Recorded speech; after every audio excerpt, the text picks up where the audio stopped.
delay. We had some early morning meetings that conflicted with our schedule here, and we do have a quorum. Clerk, open the roll. Roll is open, sir.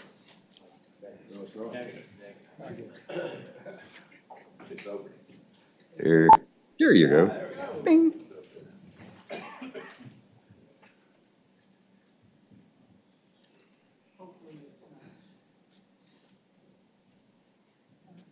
Got her? You have a quorum, Mr. Chairman. Thank you, Mr. Clerk.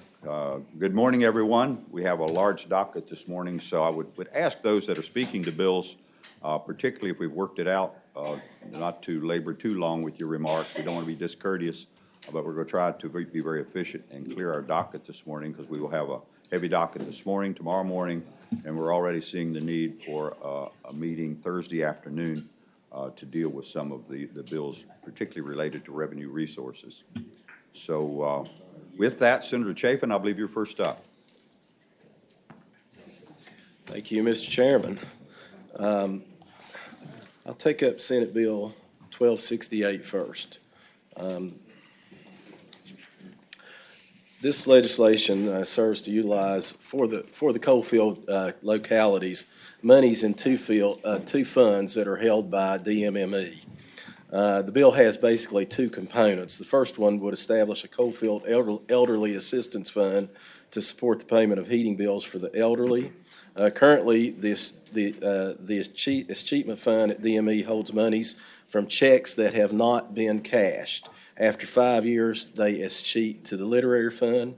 We are asking for a policy change on these monies to redirect these funds to stay in the coalfield localities to fill a void for our elderly citizens who have trouble heating their homes. Second, the bill will establish a coalfield region tourism fund from monies currently held by DMME in an escrow account of unknown, unlocatable gas royalties.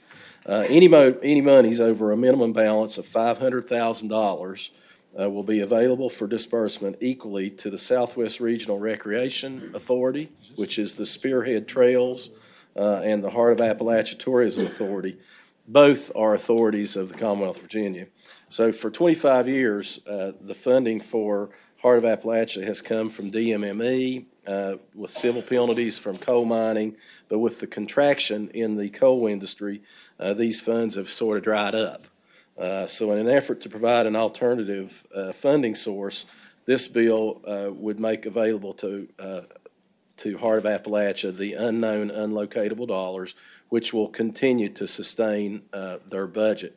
Spearhead Trails, as you know, is a huge economic driver in the coal fields, $38 million in economic impact. The Tourism Fund would provide Spearhead with the capital to purchase really desperately needed equipment for trail maintenance. The aging, when you look at these accounts, you see that the aging of the accounts demonstrates that this money's been piling up for 28 years, and there's been no claimants to any dollar that we're asking for in over 10 years. No claimants. We're holding back. We have a plan to hold back $500,000. Senator Norman. Thank you, Mr. Chairman. Senator Chafin, I applaud your creativity, but from a policy standpoint, is not this proposal in essence diverting money that would go to the literary fund that is used to make loans statewide for school construction? Mr. Chairman, I would answer and say that only the first component of the bill. The first component of the bill is $100,000, and that is monies that are from checks that have been issued, mailed, but not cashed for more than 5 years. Those monies do go to the literary fund, would ultimately go to the literary fund. There is an escheatment process under current state law for that to occur. So that $100,000, the question you pose is correct. The answer is yes. But as to component two, there is no process by which those monies are either escheated under the way that those escrow accounts are set up. None of those monies have ever cheated. They have only built up and remained there. And as I have worked or tried to work in a creative way to come up with solutions for the unique problems that we have in Southwest Virginia, I have long been encouraged by my leadership and my friends to find ways to fund things in Southwest Virginia. And these are monies that were created in Southwest Virginia, and these are opportunities for this committee to look at a policy for Southwest Virginia. Senator Norman? I have two concerns. One is I appreciate the creativeness of it, but there are other unclaimed properties and amounts that exist all across this state. And if we deviate from this policy, I worry about the cumulative effect as other regions become creative. And I further am having a little bit of understanding about tourism and tourism promotion in dollars. They have something down in the historic triangle that is affectionately or disaffectionately referred to as the Tommy tax. And that is where we increased a local taxation rather than coming to the state and asking to take more state dollars and distributing, that we would absorb it ourselves. And so I just have those thoughts, Mr. Chairman. Okay. Okay. Senator Chafin, I don't know if you had anyone here to speak to this. There are people in support of this, yes, Right. Mr. Chairman. And I see, Janet, did you want to make a remark on this? Just quickly. Mr. Chairman, members of the committee, I'm Janet Settle. I represent Spearhead Trails in the heart of Appalachia. Mr. Chairman, Senator Norman, Virginia Tourism actually did a study of the food and beverage if we would increase the taxes in the coalfield counties, and it amounted to $120,000. We simply don't have the base to create the needed revenue of that type of model that you had in Williamsburg. Because I was aware of that last year, and we actually looked at to try to replicate it, and it's just not workable in our area. These funds would go a long way to buy much-needed equipment for Spearhead Trails, and it would set us ahead 5 years. We've just announced this week there's going to be a rally in April that people from Oregon, Oklahoma, we've got over 500 visitors that will be coming to the coalfields for a ATV rally. We'll have 500 riders out on the trail. So Right. I hope you can continue to support our efforts. Okay, thank you. I know y'all do a great job. Senator DeStefano, I know you've had some experiences down there. I actually have, Mr. Chairman. I spent 15 days on the trail, did just over 400 miles on motorcycles, side-by-side, and ATVs. And we'll tell you, we visited a lot of the local restaurants. And when I was in there talking to a couple of the establishment owners, they will tell you that when we brought in each time a group of somewhere between 8 and 20, and every time we came in, there was a big smile on their face. They were happy to have us. But one of the owners said, every time you come in, that's another day that we can operate. It's not if we're going to close, it's when we're going to close if we don't get these crowds. And the Spearhead Trails and the fact that the trails are in good shape is the only reason that I'm able to get up there with 10, 15, 20 of my friends, and we're able to spend that money to extend the life for these individuals. And on one of the trips, we actually, on the Spearhead Trails, we came across an individual who was out there wandering around, who was somebody who just fell into the opioid crisis and was hospitalized after we discovered the individual. But it's another one of the tragedies that happen when impoverished towns and your jobs go away. So anything and everything we can do to make the trails better, we'll continue getting super large groups there and bringing money into the economy. Okay. So thank you. All right. Is the treasurer here, or someone could speak to the slowness in movement of this fund into the literary fund?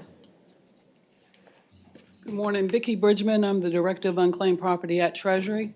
And yes, we have been working with DMME for a number of years. I can remember back in the early 90s all the way through. And these funds have been held in escrow, and they are for unknown, unlocatable owners, which is what our program covers. We do not have a true estate in Virginia for these types of properties. The monies are held by the treasurer in custody until the owner or the owner's heirs can be located. So we use the excess proceeds for the literary fund. And these funds, there's about $3.4 million in the one fund and then the $100,000 in the other fund. And we would expect those to be reported as unclaimed property at some point in time. We do think this sets a precedent, as the senator said, because there are going to be other groups that are constantly looking for ways to get exemptions to our law. Okay. Just a quick question, is there some way to speed up that process to get it into the literary fund? I would think we would be working with DMME as soon as the session's over. Okay. Senator Norman? I would say that considering the period of time that some of these escrow funds have languished, that somebody needs to light a fire under DMME or under your department. And if you have a legislative solution or legislative recommendation that would expedite that, whether it's picking up part of Senator Chafin's bill or what, I think we would entertain that. Okay. All right. I have a question, Mrs. Okay, Settle. Senator Norman. I have a question of the senator, please. Senator Chafin, as I'm sitting here noodling through my mushy mind, and it takes me a while to locate some things, I know under the Virginia Tourism Corporation, there used to be a carve-out to Southwest Virginia and these spearhead trails, and I think it was north of $500,000. Is that not still in the budget? There is money introduced in the governor's budget. There is money that is in the budget, yes, sir. There is some money. It is not sufficient money to do the maintenance on these trails with the increased activity that is occurring. Well, let me say this to you. I expect that there are more people that come to the historic triangle than come on that trail, and there's no $500,000 carve-out for us. Okay? Senator Chafin, I'm at a point now where, as you all are aware, I'm very supportive of the Spearhead Trail, been down there, but I think it would, my opinion, be more appropriate for us to appropriate the money, which I'm perfectly willing to do from funds available, to deal with the need down there, because I think it's a great project, and that would be where I'm at rather than this. As far as whether or not we can do anything with your bill to expedite the movement of the funds into the literary fund, I asked staff, is there any way this bill could be conformed to something that would push that money along, or is that just a conversation we need to have with Treasury and DMME? Lisa and I have discussed, and it's conversation would be the preferable. Conversation? Yes. Okay, all right. And Janet, I know you know we're very supportive of money, and Senator Chafin, and if that's something we can work on, we have a limited pot of money to work with this year, but I certainly am supportive of some sufficiency to make that project continue to be successful. And so we will work on that within the budget if this bill doesn't survive. What's the pleasure of the committee?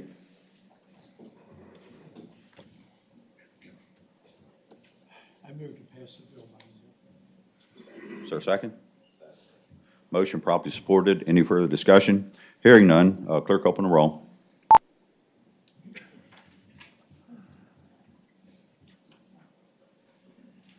Okay, clerk close the roll. Ayes 15, noes 1. Ayes 15, noes 1. The bill's passed by.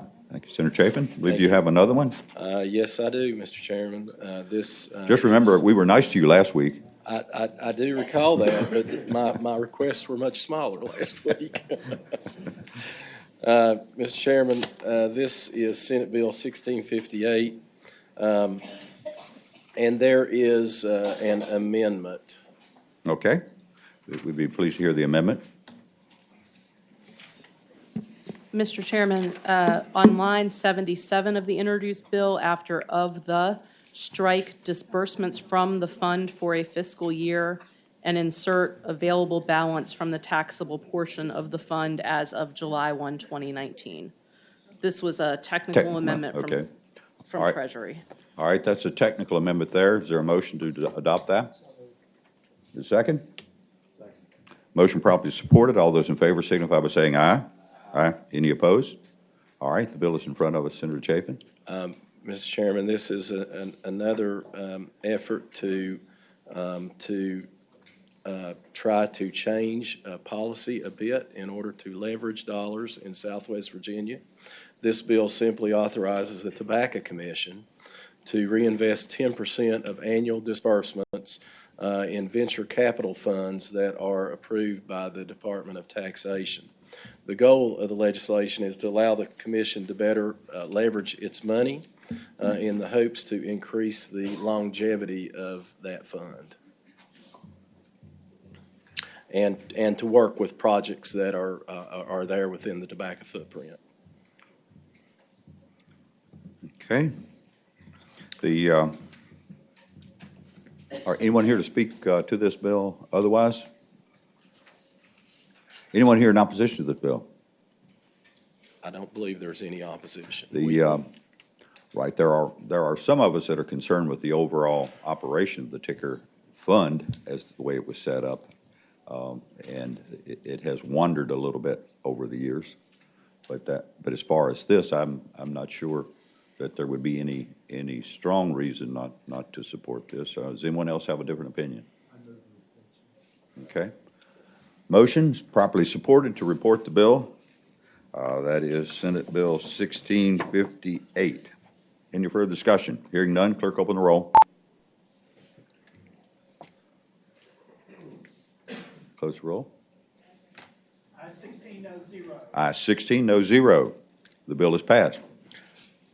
Moving right along, Mr. Chairman. I have Senate Bill 1221. 1221. And that is the telemedicine bill. Okay. We've got that in our subcommittee report from HHR. Yes. And as you recall, yesterday evening, we had some numbers that seemed large that we were concerned about. We've got an update on that. There is no fiscal impact, so I think you're in good shape on that. We will handle that in the subcommittee report. So, Mr. Chairman, I understand there will not be a clause. There will not be a clause. There will not be a There will not be a clause. clause. Right. Thank you very kindly. You bet. All right. Seth? Mr. Chairman, good morning again. Morning. Today I'm here on Senate Bill 1365, EISDC. Educating special education students in Virginia is expensive in both public and private schools. The CSA currently costs between $40,000 and $50,000 per student. We had a group of teachers in yesterday explaining how expensive it was. What Senate Bill 1365 does is attempts to address the issue in a different way using an existing program with no fiscal impact. I repeat, with no fiscal impact to the Commonwealth. By making a small change to the EISDC, the state could save tens of thousands of dollars while educating some of our most vulnerable population amongst us. The bill is very narrowly drawn to include 3 schools using criteria licensed by DOE, accredited by VAIS, nonprofit, no public funds follow the students.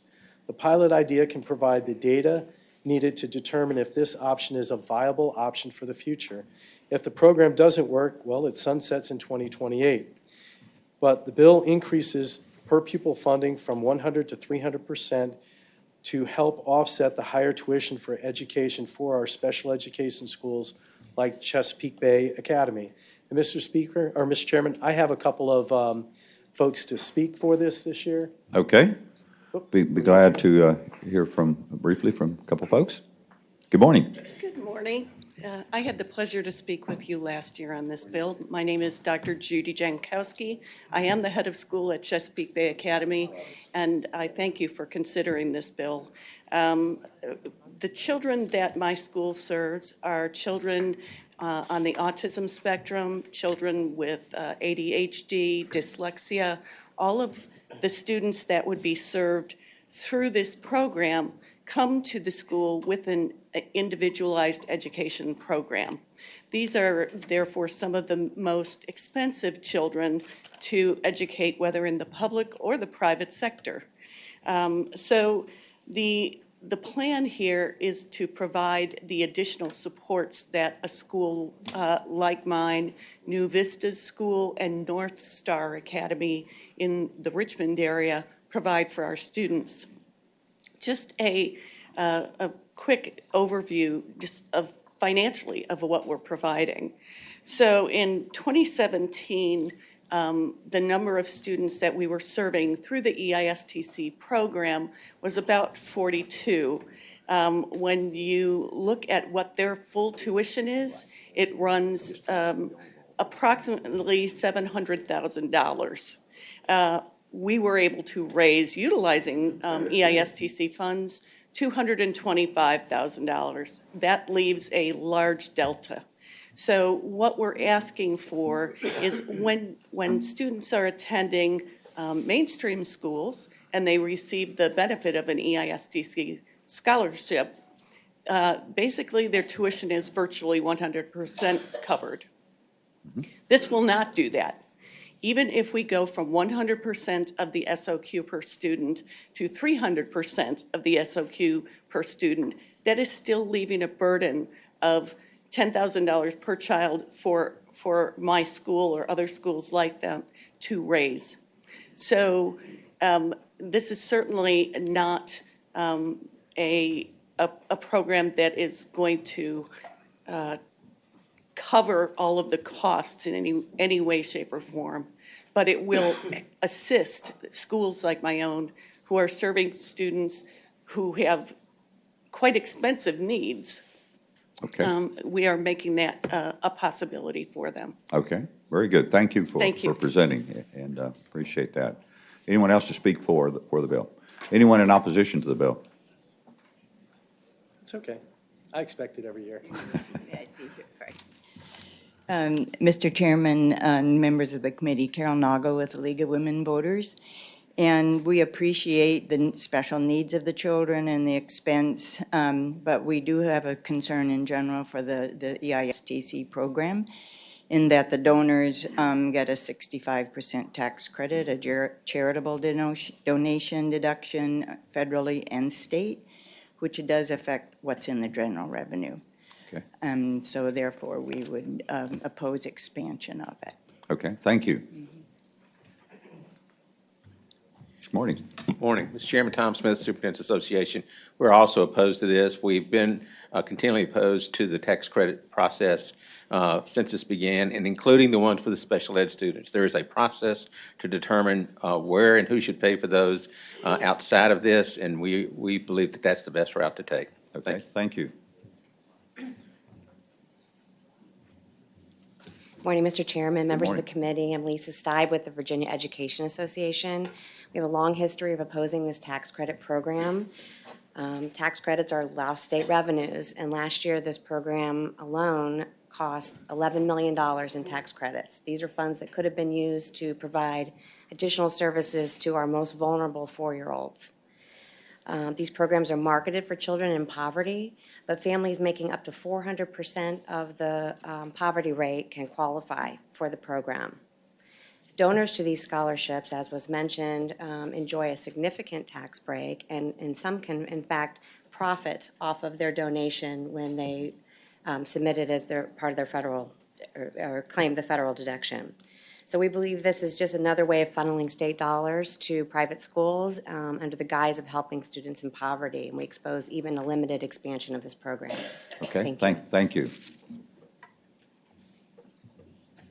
Mr. Chairman, Stacey Haney on behalf of the Virginia School Boards Association. We also oppose the expansion of this program, and I think the speaker who spoke in favor of the legislation, who talked about the cost of educating the students with high needs, the public schools also bear those costs of educating the many students with high needs that we have in public schools, which underscores really the need to fund public education at a higher level than it's currently funded. And this bill, which would divert further monies away from the general fund does the opposite of that, and so we would Okay. ask that you All right, oppose thank you. legislation.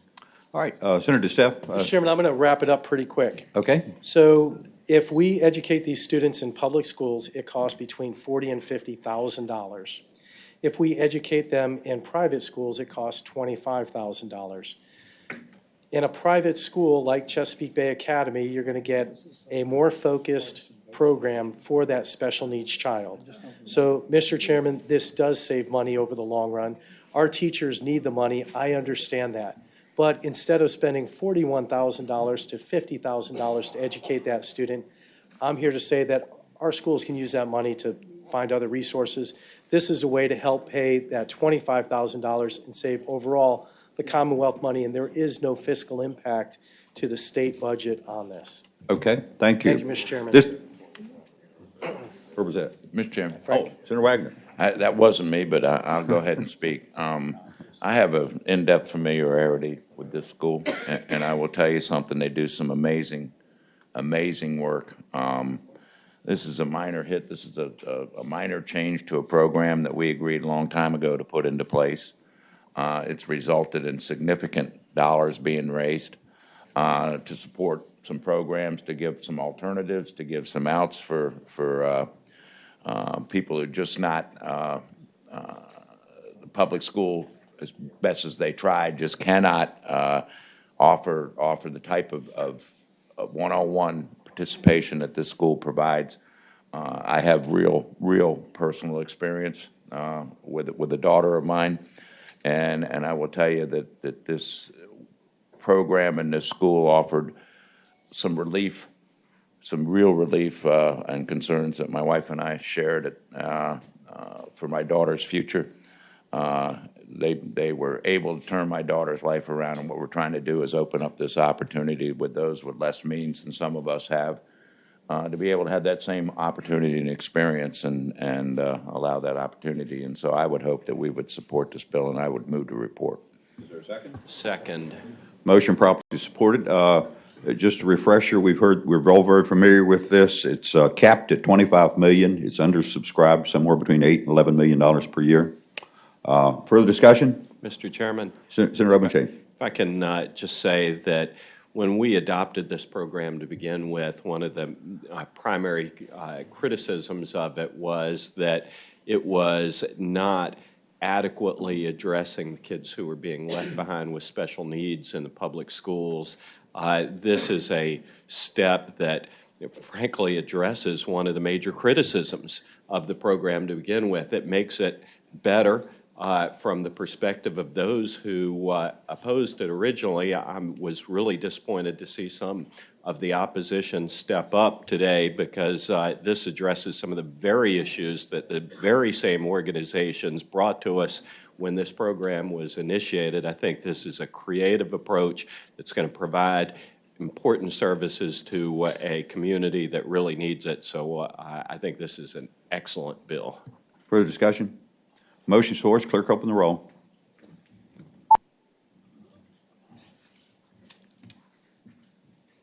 Mr. Chairman, members of the committee, thank you so very much. Thank you, Senator Staff.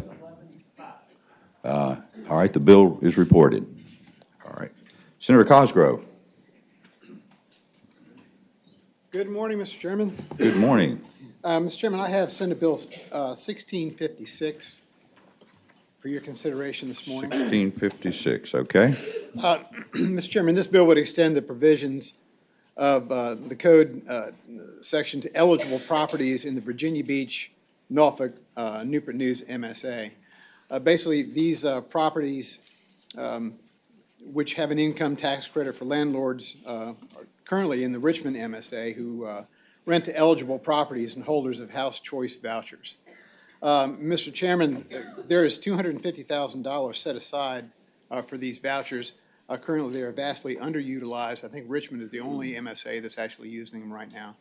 This bill would just allow the same availability in our metropolitan Okay. Anyone here in opposition to this bill? Anyone to speak in support of the bill? Okay. Just briefly, I think we're in good shape here. Mr. Chairman, Tyler Craddock, Virginia Association of Housing Community Development Officials. We support the bill. Okay. Thank you. I move to report, Mr. Chairman. Motion properly supported to report the bill. That is Senate Bill 1656. Any further discussion? Hearing none, clerk open the roll.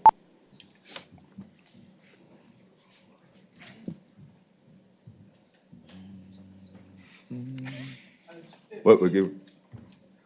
You got it? Okay. 16 to 0. All right, thank you. We Thank you, got Mr. it. Chairman. I'm off like a dirty shirt. Thank you. Senator Chase.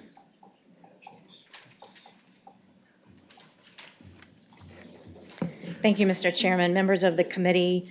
What I'm presenting to you this morning is, we've been talking about coal ash a lot, and we had a press conference, I believe Okay. that was last week. Senator Chase, as it happened, you all came to an agreement.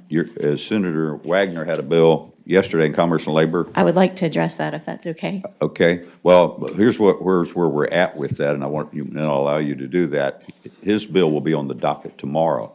It would be our intent to pass your bill by and roll it into his bill tomorrow. I really think we should have a discussion before we do that. Really? You're different than the Adamantly, press yes. conference last week? We need to have a discussion today in Senate Finance. I would ask that Okay, we go would. ahead. Okay, go ahead and present your bill. So, thank you, Mr. Chairman. This is the North Carolina legislation where they actually fixed the coal ash issue in North Carolina. I worked with a fellow legislator who actually solved the problem. This is a solution that has proven to work in North Carolina to clean up coal ash. Last week, whenever we had the press conference, there was a lot of celebration and everything. And as I look over the compromise bill and read the fine print, not all those things we talked about are actually in the language. And Ronald Reagan said, "Trust but verify." I think that's a great idea here, Mr. Chairman, and I have a number of concerns about the compromise bill. Senator Chase, since this is kind of a new development for us, and we're going to hear Senator Wagner's bill tomorrow, and there's one other bill, Senator Surville's, who's agreed to roll the, Senator Norman. I appreciate Senator Chase bringing to our attention the proposed amendment to the compromise bill, but I'm going to respectfully ask we pass the bill by for the day. We know what our issue is now. To give some of us that are not been involved in the discussion the opportunity between now and tomorrow morning to Thank put it you, Mr. together. Chairman. That has been my concern all the time, is that I've been left out of a lot of conversations. Okay. All right, I certainly wasn't aware of that. Thank you. Chase. Okay. All right, thank you. Do you have another bill? That's it. Thank you. Okay, we'll see you tomorrow then. Senator Favola.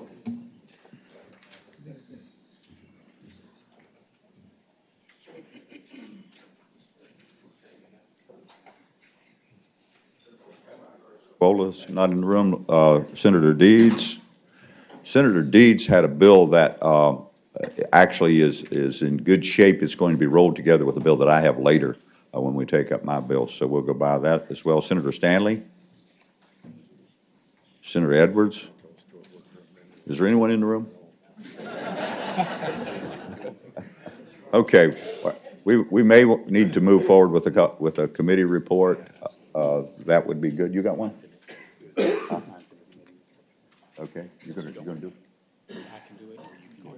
Oh, okay. Actually, if you would take over, Senator Norman, I have an HHR subcommittee report that will clear a number of bills. Absolutely. And it's fairly long. Maybe I should go out front so I can, I'll do that.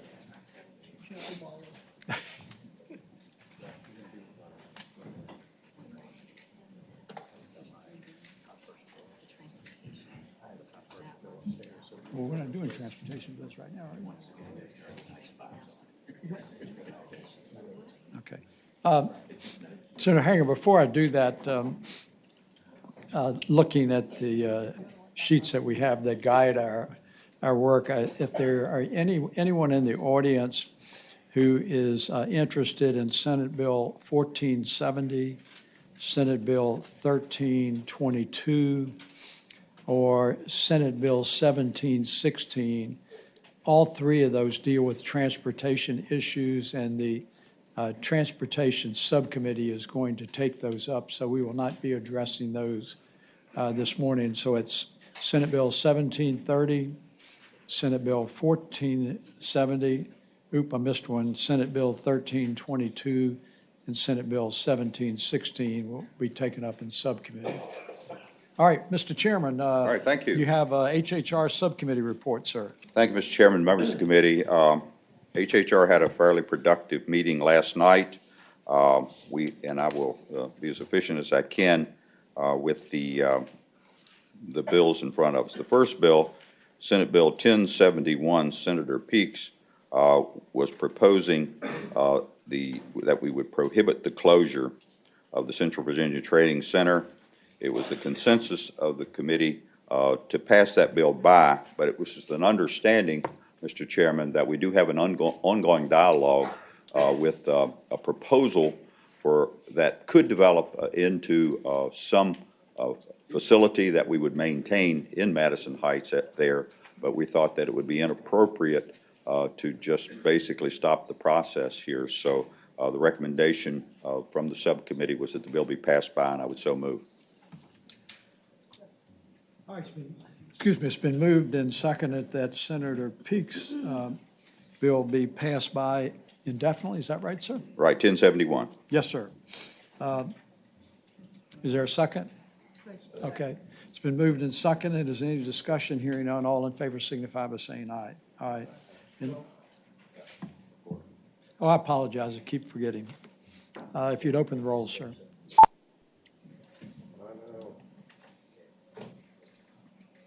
I don't have anything up here. Okay.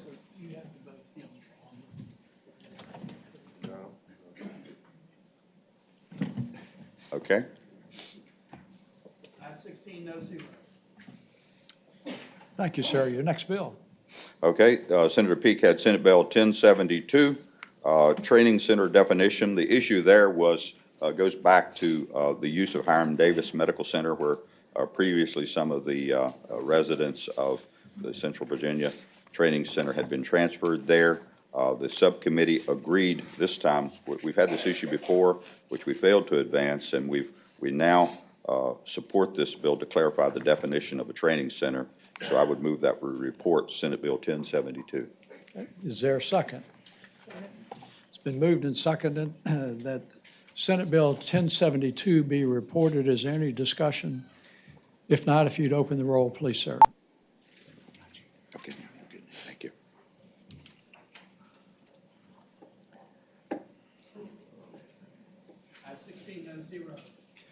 The bill is reported. Thank you, Mr. Chairman. The next bill, Senate Bill 1095, Senator Howe, and I believe Senator Donovan's bill had been previously rolled into that. The Early Childhood Success Act, which was proposing a fairly significant movement of responsibilities from the Department of Social Services into the Department of Education. We do have a substitute, and I would like to ask the adoption of the substitute. And as that's being distributed, I would say, and Senator Howe may want to add to this, that we basically are changing it to, instead of action right away, we're going to be planning the logistics of how this could function, and that's what the substitute would do, so it's kind of establishes a planning process. Senator Howe, do you want to add to that? I would just add that it also keeps the Innovation Fund section of the original bill, which I think is very exciting to numbers of people involved in early childhood. Right. I would also share that this was an initiative of the First Lady and early childhood development. It's been moved and seconded the substitute be adopted. All those in favor signify by saying aye. Aye. All those opposed, and the substitute is now before us. The chair. Chairman, could I just ask one question? Certainly. Is Senator the Howe. amendment to the substitute currently in the amendment? Okay, thank you. So the substitute is in good form. I would move that we report the substitute for Senate Bill 1095. Is there a second?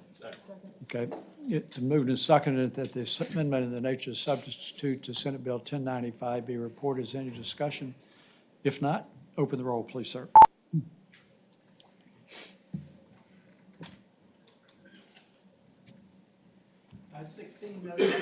Ayes 16, no zero. Senate Bill 1095, amendment in the nature of substitute passes. Yes, sir. Thank you, Mr. Chairman. Senate Bill 1104, and Senator Peake had another bill, and we were very kind, and he was persuasive. This deals with the Children's Services Act. It allows Children's Services Act funding to be used for services provided in public schools in a limited way. We have some funds that are undersubscribed, capped at $2 million, I believe, and this would allow at least some services to be provided in that manner. This continues to be a little bit of controversy surrounding this initiative, and we also have an ongoing study, but the committee felt that this would be appropriate, and we do have a substitute as well for this one, and I would move that we adopt the substitute. Is there a second? It's been moved and seconded that an amendment in the nature of the substitute to Senate Bill 1104 be adopted. All in favor signify by saying aye. Aye. All those opposed, and the substitute is adopted. Yes, sir. Okay. With that, Mr. Chairman, I would move that the bill be reported. Is there a second? Second. It's been moved and seconded that Senate Bill 1104, amendment in the nature of substitute, be reported. Is there any discussion? If not, if you will open the roll, please, sir.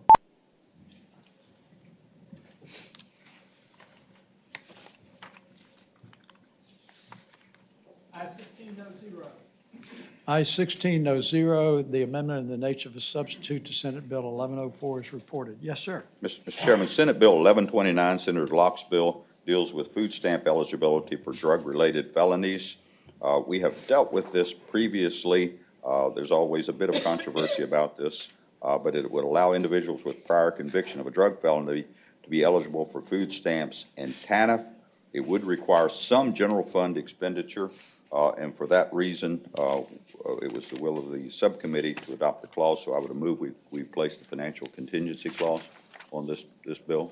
It's been moved and seconded that the financial contingency clause be placed on Senate Bill 1129 as explained by Senator Hanger. Is there any discussion? If not, all those in favor of the amendment, which would be the Finance Committee contingency clause, signify by saying aye. Aye. Aye. All those opposed, and that is adopted. Yes, sir. And then I would move with that, Mr. Chairman, that the bill, as amended, be reported. Is there a second? It's been moved and seconded that the amended Senate Bill 1129 be reported. Open the rolls, please.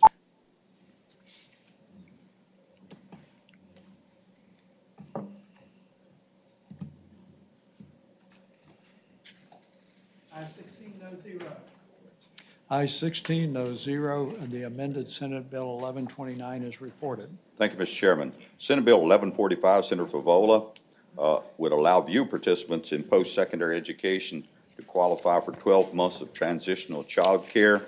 The subcommittee thought that this was a good initiative. It has a modest amount of general fund, $39,000, which we felt could be dealt with or absorbed within the program. So we agreed to recommend reporting it without the clause. So I would so move, Mr. Chairman. It's been moved that Senate Bill 1145 as presented be reported. Is there a second? Second. It's been moved and seconded. Is there any discussion? If not, if you would open the roll, please.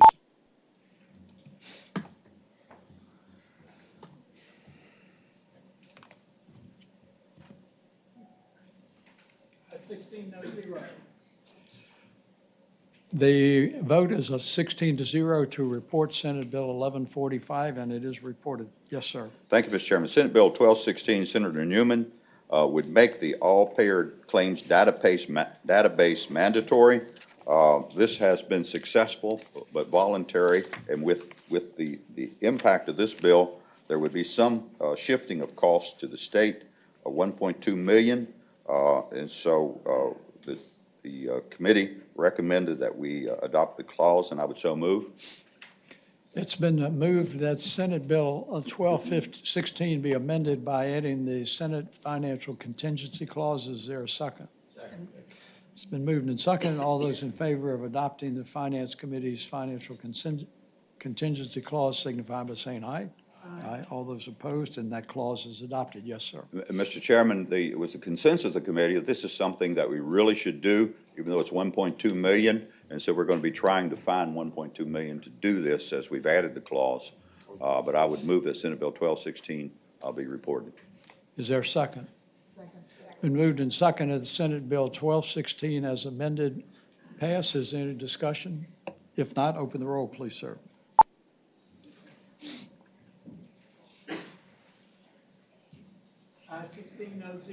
I-1600. Senate Bill 1216 is reported as amended. Thank you, Mr. Chairman. Senate Bill 1221, Senator Chapin, which he briefly spoke to, which adds medically necessary services through telemedicine to Medicaid and all health plans. As we discussed this yesterday afternoon, there was an indeterminate figure and even a figure of $4 million was suggested that possibly would be there. We determined that that would not be the case, and it would not be necessary to add the clause.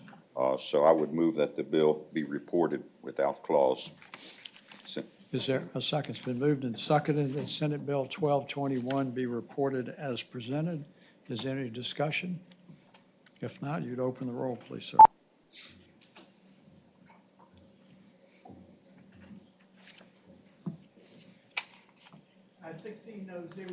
I-1600, Senate Bill 1221 is reported. The Senate Bill 1253, Senator Reeves, foster care security freeze on credit report. It would require local departments to put a freeze on credit reports of children in foster care more than 6 months and under age 18. It was the recommendation of the subcommittee that it be reported without clause. There is some general fund cost. In a conversation with the Department of Social Services, we felt that we would need to fund some of these, or in some instances push back a little bit on the department to have them absorb some costs. So I would move as a recommendation of the subcommittee that the bill be reported. Mr. Chairman, this is an unfair question before we vote, but perhaps staff can help you. Do you have any idea what the aggregated dollar amount is of the bills that we are voting on to be reported without the clause?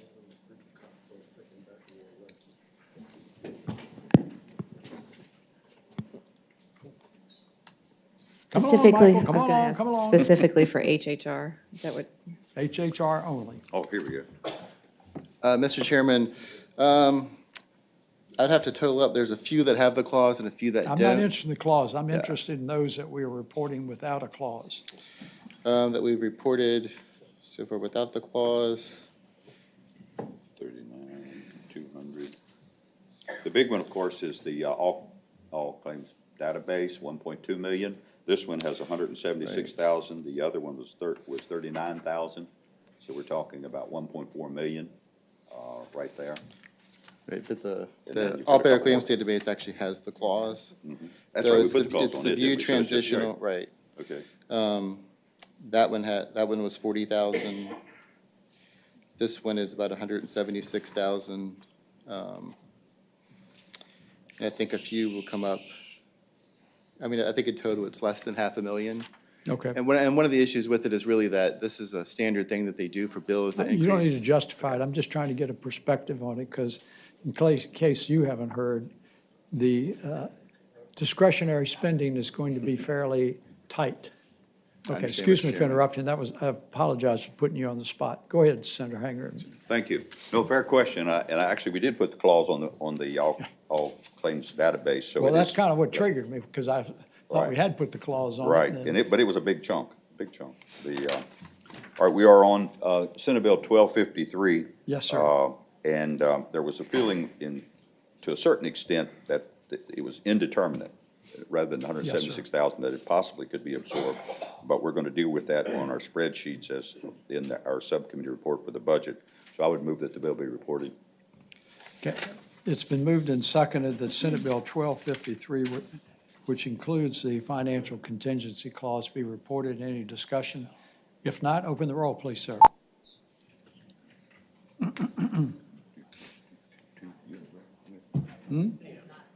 Yeah. 1600. 1 second. I don't think the clause is on it. No, the clause isn't on that one. No, there's no clause. No clause on that one. That one. No clause. Having voted on the prevailing side. Let's revisit that, just to be certain. Senator Ruff is moving, having prevailed on the prevailing side that we reconsider the vote by which 1253 was passed. If you'd open the roll, please, sir.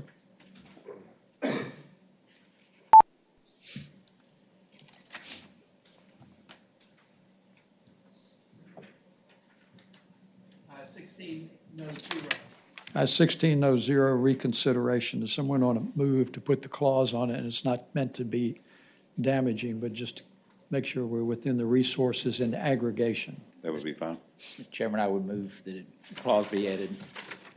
It's been moved and seconded that the clause be added to Senate Bill 1253. Any discussion? If not, all those in favor signify by saying aye.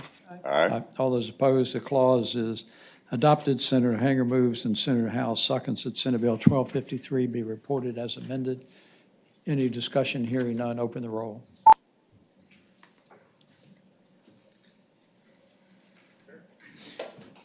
Ayes 16, no zero. Ayes 16, no zero. Senate bill is reported with the amendment on it. Thank you, Mr. Senator. Chairman. Perhaps we've got a couple members here. I've got another page of bills. Would you want me to suspend and we take these up and then come back to this report? Okay, that would be very courteous. Thank you very much, Senator Hanger.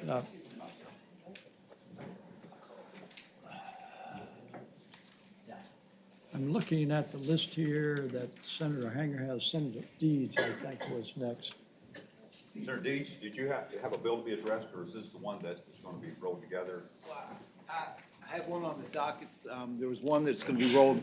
Okay. Rolled. We'll take up the one you need to address then. The other one I had was Senate Bill 1770.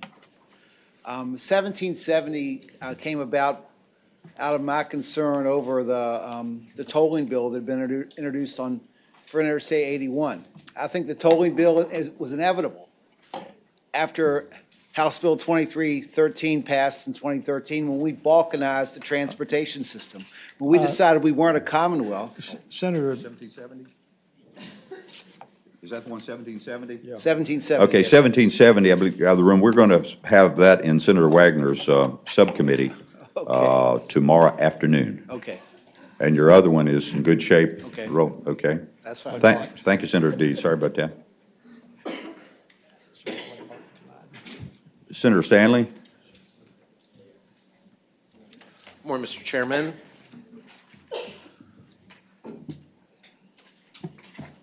All right. Which one would you like first, sir? Which one you got? I have Senate Bill 1015 and Senate Bill 1032. Okay. Your choice of which to go first. Thank you, Mr. Chairman. I think if we could start with Senate Bill 1015, I do have line amendments. Okay. Ms. Wallmeyer, I believe, has. She's done very well. Very grateful for her hard work. We dealt with this one last year, too. We did. Right. What I'm And we trying- passed it out last year. We did. Okay. And so here is an amendment for the time being that I think, quite frankly, and you can read it, Ms. Wallmeyer, show what I'm trying to get at. Mr. Chairman, the amendment on line 16 introduced after four-year-old, strike unserved by and insert unable to obtain services through. And on line 23, after school, insert and whose parents or guardian certifies to the Scholarship Foundation that the child was unable to obtain services through the Virginia Preschool Initiative in the public school division in which the child resides. Okay. You've heard the amendments. Is there a second? Second. Okay. All those in favor signify by saying aye. Aye. Any opposed? All right. Mr. Chairman, in a nutshell, Senate Bill 1015 tries to attack where at-risk youths in pre-K are not being served in the public school area. What the amendment does is basically narrows this down to those areas in underserved and underprivileged areas where we have these at-risk kids, and there's no public pre-K offered.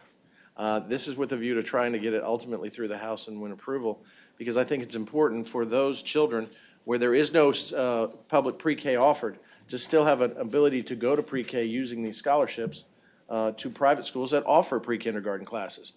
We have seen the differences that pre-kindergarten makes.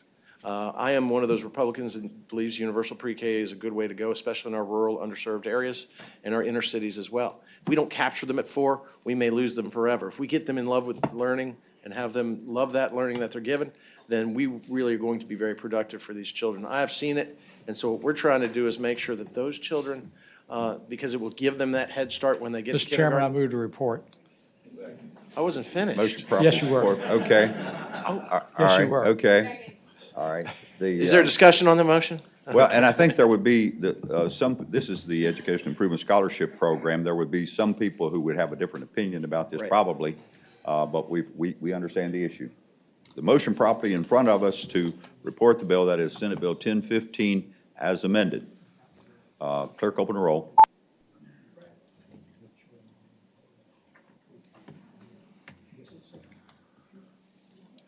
Clerk, close the roll. Ayes 11, noes 5. Ayes 11, noes 5. Everybody was paying attention. Woo-hoo. All right. Is the second one going to go this way, and then maybe I will stay quiet? We'll just. Let's see It would which, be in your best interest. sir. Yes, sir. Brevity is the mark right, of true greatness. right. That's why I'm not great. Okay, Senator Stanley, go ahead on Senate Bill 1032. Mr. Chairman, Senate Bill 1032 addresses what I think is a glitch in the problem with our retirement system under Virginia Code 51.1-217. Basically, what we have in the SPORS system, which is the State Police Officers Retirement System, had an allowance for officers' 65th birthday and retirement age is defined. What they did not include was other police officers, including but not limited to the Department of Game and Inland Fisheries, Virginia ABC, and those type of officers. So the same people that defend us, that keep us safe, that defend our parks, that enforce our laws that we passed here in the General Assembly, because they're not in one agency but doing police work, they're not entitled to this retirement benefit. What Senate Bill 1032 tries to do is it changes the age through which retired law enforcement covered under the Virginia, what we call the VALORS, Virginia Law Officers Retirement System, is entitled to receive an additional retirement allowance from the law enforcement officer's 65th birthday.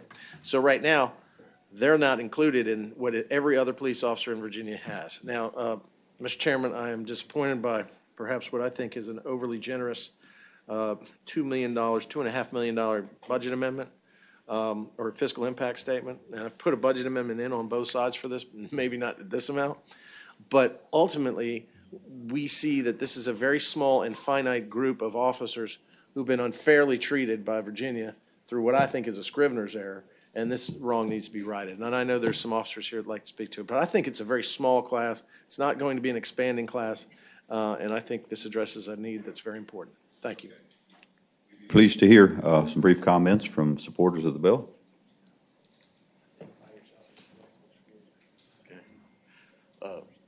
Chairman, Senators, thank you for the opportunity to speak to you today. Hold on. This is my bailiff in my courthouse in Franklin County. He brought this issue to me. He's a great officer who served Virginia very well, so be nice. Well, let me introduce myself then. My name is Bev Whitmer. I'm a retired special agent with the Department of ABC, and I went back to work part-time for the Franklin County Sheriff's Department, which is where I live, as a bailiff, and that's where I started my career 36 years ago as a police officer. My friend here, Senator Stanley, I had an opportunity to speak to him one day in court about this bill. There are three types, and maybe just give you a little brief background on it. There are three types of retirement plans in VRS for law enforcement officers. There's, of course, the SPORS for state police. There is a LEOs, which is your political subdivision retirement plans for your sheriff's deputies and your local municipal officers. And then there's VALORS, which is pretty much other state law enforcement agencies. There's the ABC, game wardens, or conservation police, marine resource, your Capitol police officers that are here today, campus police, college campus police. There's a number of departments. There is a hazardous duty supplement that was put in a number of years ago, which is a benefit for law enforcement officers that provides you an opportunity to retire at a somewhat early age when you reach a number of years in service and age that gives you this benefit. And this, when it was first put in, it was to age of maximum full Social Security, which at that time was 65 for everyone. Well, since then, that the Social Security Act has changed. That benefit has been moved up, and for those people my age, that is 67 now. Well, It was a change for spores, and it was changed for the LEOs, the local law enforcement officers, to reflect that, but for some reason Valor's has not been extended. So currently, my benefit will end at 65, even though I'm not eligible for the full Social Security benefit until 67. And there are a small number of us that are like that. Anyone hired or moved into a Valor's retirement after 2001, they don't even get that benefit anymore. They get a higher multiplier to their retirement and not the hazardous duty supplement. So it's a small number of people that this affects, which is why we couldn't get any more here today than we have. But, you know, and also it's going to end. I mean, this is not something that's going to last forever. Once that youngest person, I don't know who he is, but once he becomes 67, then it would end for him as well. And I'd just like your consideration. I appreciate your time, your effort, and what you do for the Commonwealth. And I just want to tell you also, no matter how you decide to vote today, Mr. Stanley's still going to be my friend. Okay. Back in Rocky Mount. But thank you for your All right. time. Well, You're not supposed to say thank that. you, thank you. He needs a friend, yeah. Especially one with the gun. Yeah. Good morning, Mr. Chairman and members of the committee. My name is Brian Edwards. I'm a currently serving alcohol beverage control agent with 30 years experience. And I would just like to reiterate what my retired colleague said, that this is a finite number of people. It will go away. It will not last. And we would just like to have the same treatment as our brethren in the state police and local law enforcement officers have. Okay. Thank you very much. Thank you. Okay. Any of the others want to speak briefly? Good morning, Mr. Chairman, committee members. My name is William Goodman. I worked with Mr. Edwards and Mr. Whitmer, also a retiree, and believe what Mr. Whitmer has suggested is that we all met the same basic requirements for employment as the other agencies, may have worked for those agencies, but are not able to receive the same benefit. And on behalf of my former co-workers, I would simply ask for your favorable support of this piece of legislation. Thank you. Thank you. Mr. Chairman, members of the committee, Sean McGowan of Virginia Police Benevolent Association, we're in support of this bill. Okay, thank you. All right. Anyone here to speak in opposition to the bill? Mr. Stanley, I think you, as you're aware, this type of bill, and we've got one, looks like 5 additional ones on the docket here dealing with benefit programs and VRS, a couple that Senator Ruff has here, which I'm probably going to vote against, and I hate to do that against Senator Ruff's bills. But Thanks for the heads up. I'm sure he's grateful. It's a matter, I think you've made the case that this should be addressed. I don't think we're in a position this year to address some of this with the potential cost and the unfunded liability that it would push out to the retirement system. I guess that's where we're at. We need to figure out a way to do it, I think, but that's just where I'm at. That's where I'm at. Tolls. Anybody? Tolls? Anybody else? Do it. Or casinos. What else we got there? Mr. Chairman, I have enormous respect for these gentlemen that have spent a career in doing the ABC enforcement efforts, and we do need to address it, but regretfully, we can't do it within the existing resources that we're going to have, but we need to move it forward. So very gently, I would move to pass it by indefinitely. Is there a second? Second. Okay. All right, motion properly supported that the bill be passed by Senate Bill 1032. Clerk, open the roll.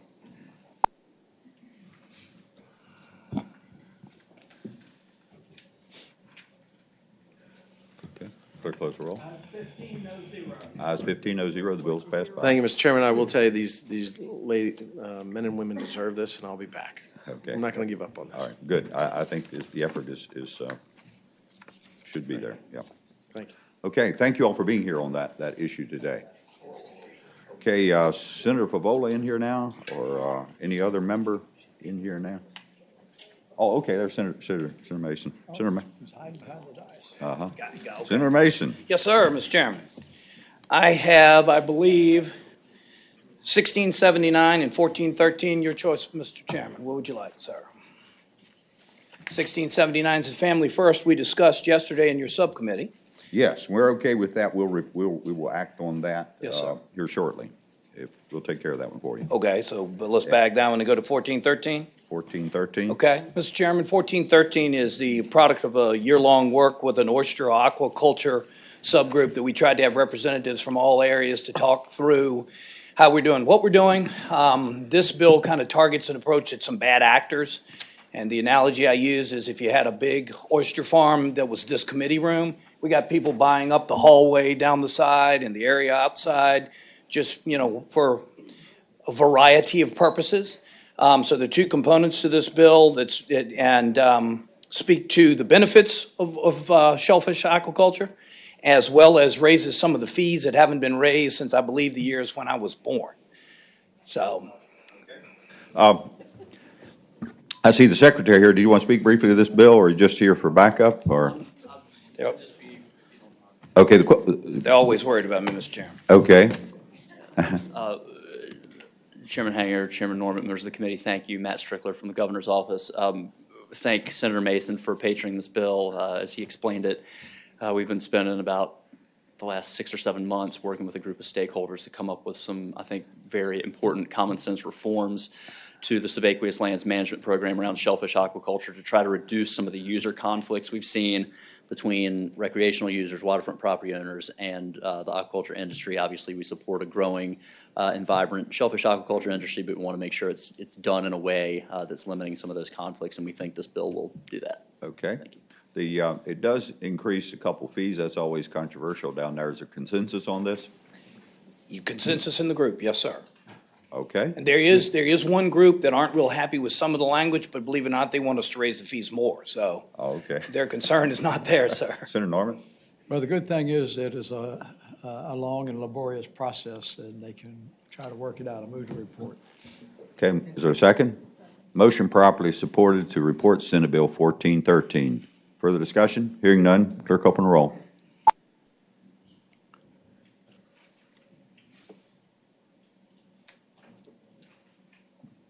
Okay, clerk close the roll. Ayes 15, no zero. Ayes 15, no zero. The bill is reported. Thank you, Mr. Chairman. Thanks, Senator Mason and Mr. Secretary. Senator Sturdivant, I see you there. Good morning, Mr. Chairman, members of the committee. Morning. This is Senate Bill 1532. 1532. This is a bill that unanimously passed out of this committee last year, and it's a very modest and narrowly tailored apprenticeship or STEM internship program.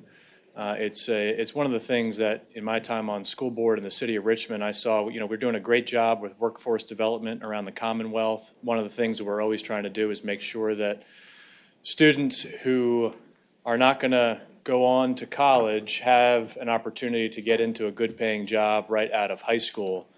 And I know one of the things that we're trying to work more at is lining up students with actual employers in those high demand fields while they are still in high school.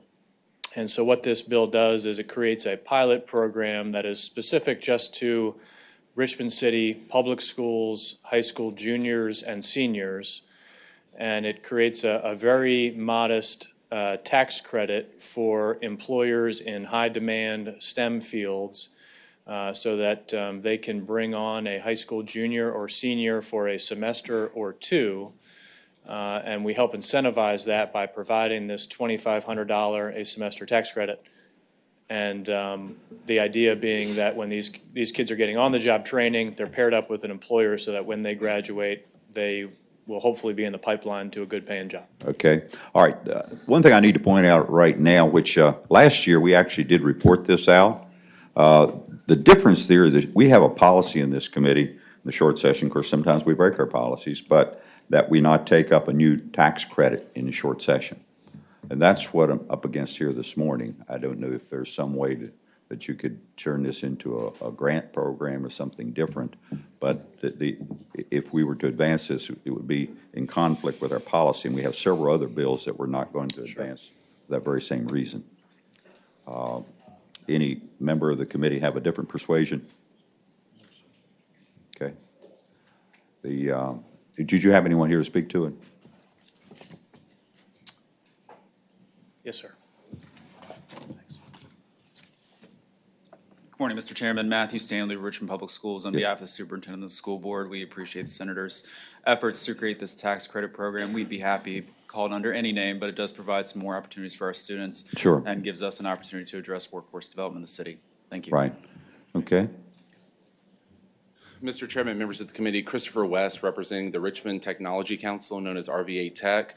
We support this legislation. It'd be very beneficial to a number of our members in the high-demand fields of technology and cybersecurity that would benefit from this. And we would also be happy with a grant as well, if that would be the committee's desire. But we support the legislation. Okay. Mr. Chairman, Christopher Feraldi with the Lynchburg Regional Business Alliance. We support this legislation. Okay. Very good. Senator Sturman, was anyone here in opposition to the bill? I think, as we've indicated already, last year we did support this. It got hung up over on the House side in terms of funding issues, and I see no way around it right now if we're going to stick with our policy. Obviously, if you bring it back next year on the merits, we could advance it. If you want to, I'm not sure that we can do anything in the form of a grant short notice, but if you want it passed by for the day and you can scratch your head about it overnight. Could we do that, Mr. Chairman? Okay, we'll pass it by for the day without, Senator Norman? No. Okay, without objection, we'll pass it by for the day. Thank you very much. Okay. Okay, Senator Favola, Senator Suderline? Yes, sir. I have Senate Bill 1704. It's my only bill. 1704, okay. Yes, sir. Senate Bill 1704 is Virginia National Guard Employer Equitable Tax Incentive Act. And the issue that it's seeking to address is something that was pointed out to me by National Guardsmen in my district, which is I think it is. Employers that aren't enthusiastic about hiring our guardsmen, as our guardsmen have been called upon to do a lot more in the last decade. That makes it much more difficult for them to do their regular jobs back home here in the Commonwealth. And so what this seeks to do is provide an incentive to employers to help mitigate the challenges of legitimate challenges to the employer of having these folks that are doing important work, but it's not the work that they're paying them to do. And so that's a great challenge for them. So what it seeks to do is provide a tax credit of 15% of an employee's total compensation if the guardsman is on military pay status for 45 days or more during a single year. And the 45-day threshold and the two-tier tax credit limits of the bill this isn't going to apply to most guardsmen because most guardsmen will be activated 38 days a year. So this is something that's specifically targeted relief for guardsmen who are hiring, or employers who are hiring guardsmen who are being utilized at an even higher rate than average, and that's why the 45-day threshold is in there. Senator Norman?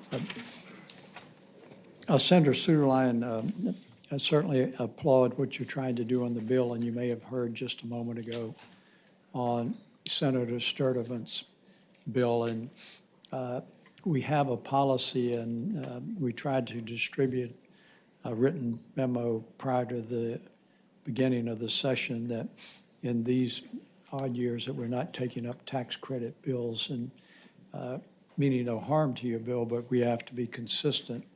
And we just sent Senator Sturdivant away with a good bill based on our policy. So I don't think we're going to be able to embrace the concept this year. And I would encourage you to bring it back next year. If that's the pleasure of the committee, I'd be happy to bring it back as long as the voters send me back. I think it's a great idea and something that can help our guardsmen. And unfortunately, I don't think the problem's going to be relieved between now and next year. So it's something I'll be back with again and appreciate your all's consideration. Thank you for your understanding All right. on that. Thank you, Senator Suderland. What's the pleasure of the committee? I would gently move to pass it by indefinitely. Okay, is there a second? Motion properly supported. to pass by Senate Bill 1704 with the expectation we'll see it again next year. Clerk, open the roll.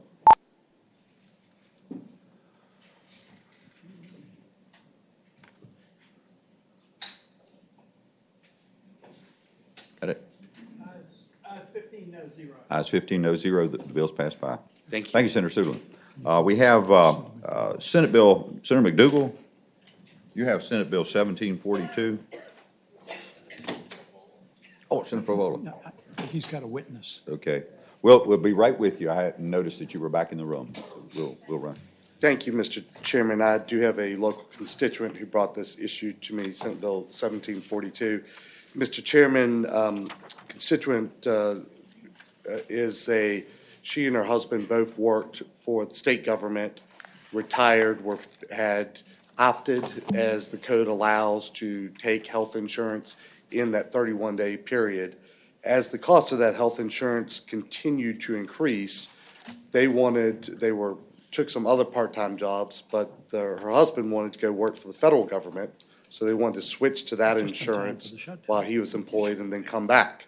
In contacting the state, both health benefits and DHRM, they were advised that that was not permissible, and actually the Secretary of Administration sent them a nice letter citing the code section and saying specifically, because the Code of Virginia contains the laws of the Commonwealth, Director Elliott and Director Bishop cannot change the policy, as you've indicated, but you might want to contact your local elected official to have the code changed, and that Governor Northam would get her concerns. So, Mr. Chairman, she contacted us, and we are bringing her concerns before this body. They have done the right things as far as trying to stay employed, take out insurance, and they're trying to continue to maintain that.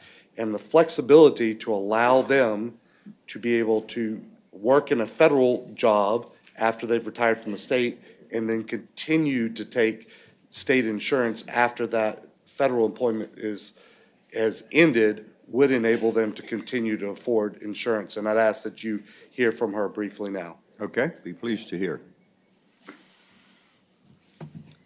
Thank you, Senator, and thank you, Chairman. Good morning, Senators. I'm Paula DeHetri. I live in Hanover County, and I retired from Virginia State Government after 30 years in 2017, as did my husband after 20 years of service and as a U.S. veteran. We took advantage of the state retiree health insurance, and I carry currently an Anthem Blue Cross Blue Shield family plan, for which our premium is $2,400 a month. State retirees cover the entire 100% of the cost of those premiums. That became increasingly difficult for us to afford, and so we both decided to go back to work full-time, not part-time. And my husband does now work for the federal government, and I work for a private nonprofit here in the city. We would like to take advantage of our employer's insurance until we get our two kids through college. We have two kids and sophomores in college. And our intention would be to go back to the state retiree coverage when we retire again and can afford to do so. As Senator McDougal indicated, I contacted Governor Northam's office. He referred this to Secretary Connor, Secretary of Administration. She directed that we pursue legislation, and Senator McDougal was very willing to help us. I contacted Secretary of Administration's office this week to let them know we were pleased that a bill had been prepared, and her assistant indicated, as I quote, "That's a no-brainer, that should be approved," according to this administration. So I did read the fiscal impact, as I'm sure you and your staff have done as well. It looks like it's an indeterminate fiscal impact at this time. It's rather insulting as a state retiree, frankly, that the impact indicates that state retirees were going to shop around to look for cheaper insurance based on their health condition at the time. For us, that's not the motivation. It's the extremely high premium that retirees are asked to pay. So I ask your consideration of this request. Thank you. Thank you very much. Mr. Chairman, I think some others have advised that they'd like to speak to. Okay, Mr. Chairman, Wayne Huggins, State Police Association. For the reasons that were articulated by Senator McDougal, we support this measure. okay, thank you. Thank you, Wayne. Mr. Chairman, Dylan Bishop on behalf of the Virginia Government Employees Association. This is something that we're seeing with increasing frequency in our membership. It's plaguing our members, and with increasing frequency, we've got retirees that are in a similar position to this woman and have to return to work just to keep up with their health insurance premium. So for those reasons, we support this legislation. Okay, thank you. Anyone else, were you to speak? Mr. Chairman, I got a phone call from the administration this morning that they were, in fact, not going to be in favor of this legislation. So I don't Okay. think she's here to advocate on my behalf Okay. or on my constituents' behalf. Okay, we'll hear the other side of the story then, if you'd like to come forward.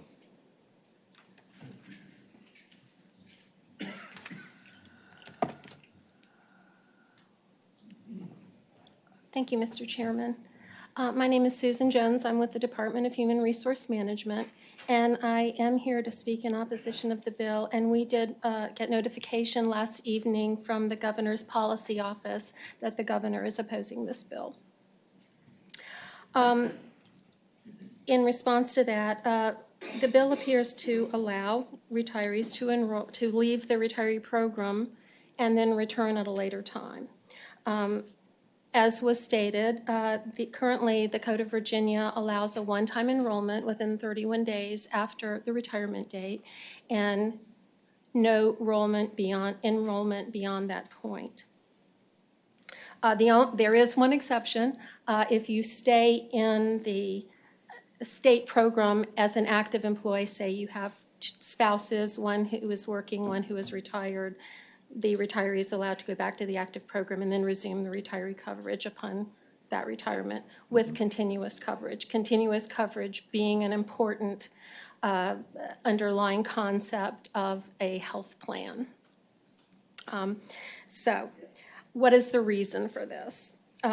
Good health plan management establishes safeguards against adverse selection, which is allowing flexibility to enroll when coverage is needed. For example, when you have or anticipate health plan expenses or high health plan expenses, and leaving the plan when you don't. And if I were in that position and could do that, that would be a wise thing to do, but that's sort of goes against an underlying concept of a group health plan wherein the diversity of participants, those who have health care, who are healthy, don't need the plan, versus those who need the plan because they have health issues. It spreads the risk over that diverse population such that at any given time, not everyone in your health plan is going to be needing the coverage.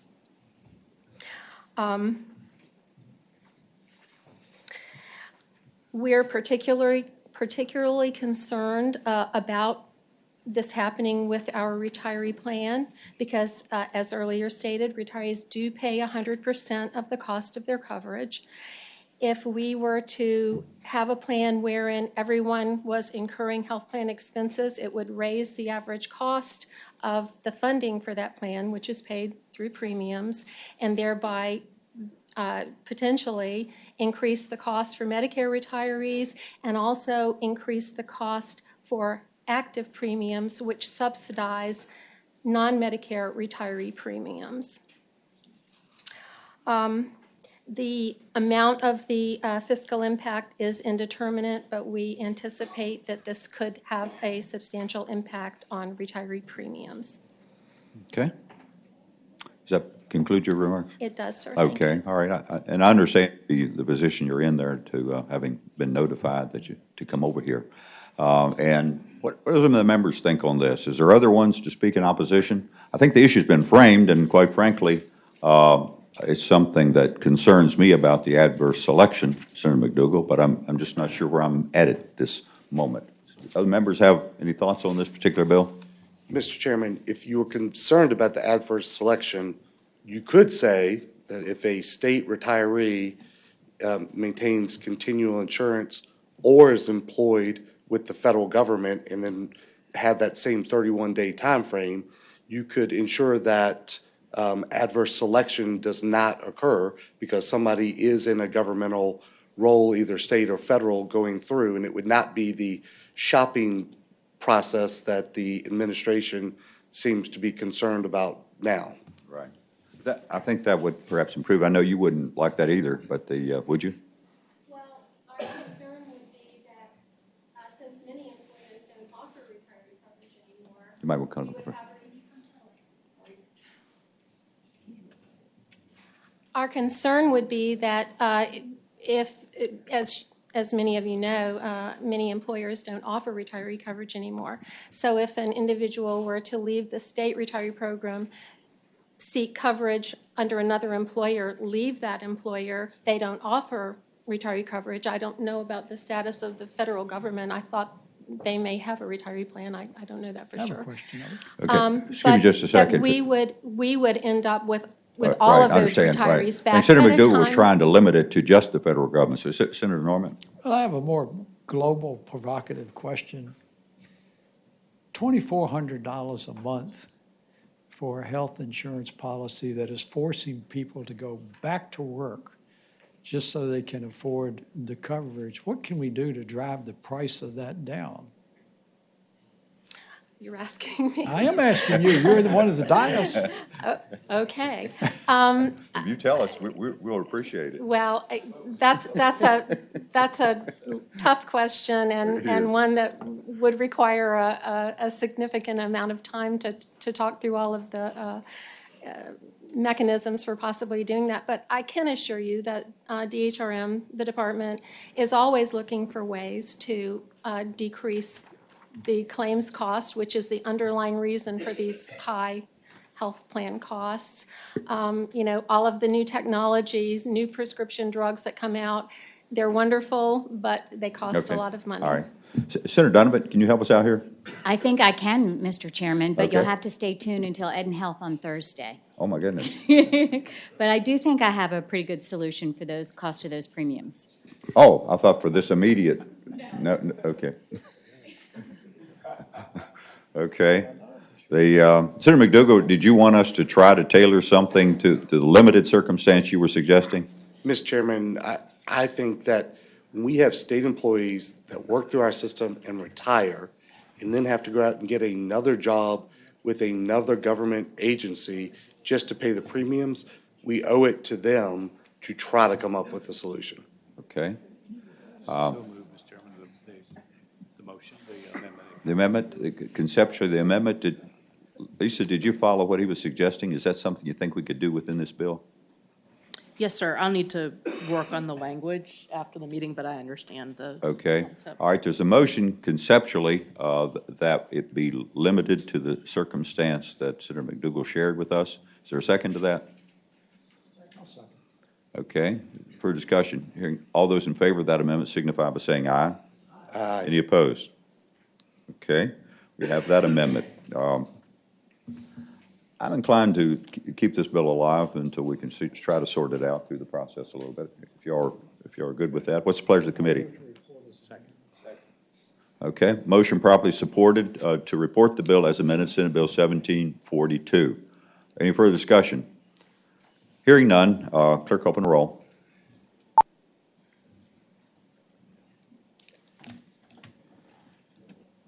Clerk close the roll. Ayes 16, no zero. The bill is reported. Thank you, Mr. Chairman, and thank you for allowing my constituent to get back to work so she can keep paying all those right. premiums. Okay, and we will look at closely at the amendment before it gets to the floor. Senator Pavola? Thank you, Mr. Chairman and members of the committee. My bill is Senate Bill 1376. It is a small business parental leave tax credit. It's a pilot program.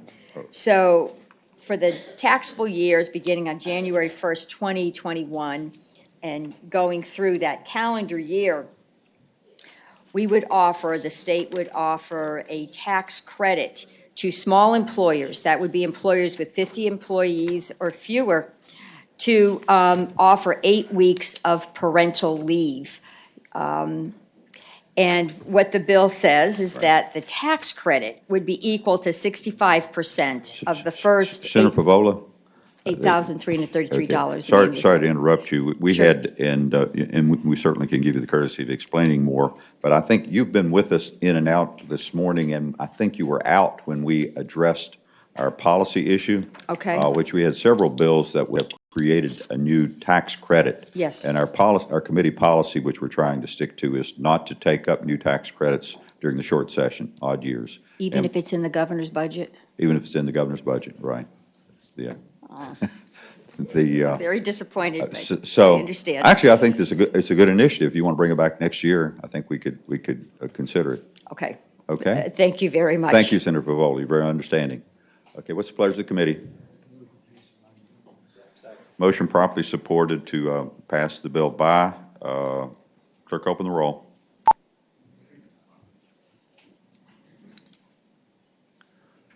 Okay. Ayes 16, no zero. The bill is passed by. Okay, the members with bills, I have a committee report to finish. You want me to finish that? Okay. Mr. Chairman, if you could be so kind to finish your HHR committee report, please, sir.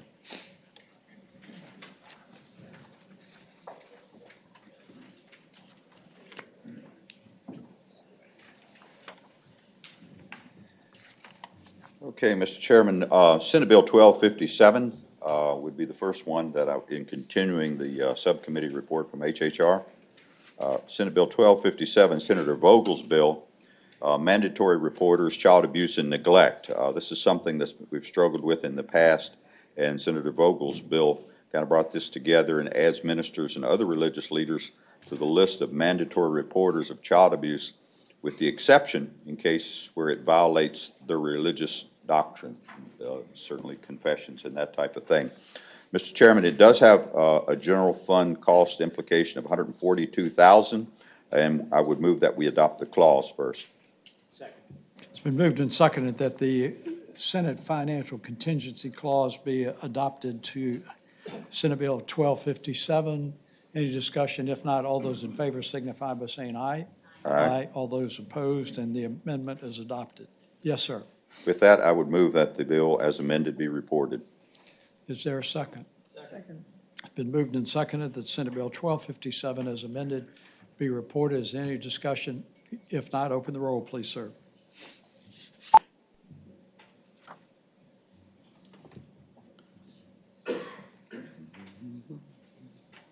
Ayes 16, no zero. Ayes 16, no zero. Senate Bill 1257 as amended is reported. Thank you, Mr. Chairman. Yes, the next sir. bill, Senate Bill 1286, Senator Barker's bill, would increase the number of slots for supportive housing within the auxiliary grant from 60 to 120. The committee felt that this was a good measure, as we've been supporting permanent supportive housing however we can get it. It would have implications on the budget, but not a requirement for additional spending in the budget, because we have an amount allocated for auxiliary grants, but it's undersubscribed. So we would hope that this one could be reported without the clause, Senate Bill 1286, and I would so move. It's been moved and seconded that Senate Bill 1286 be reported. Any discussion? If not, all those in favor, open the roll, please.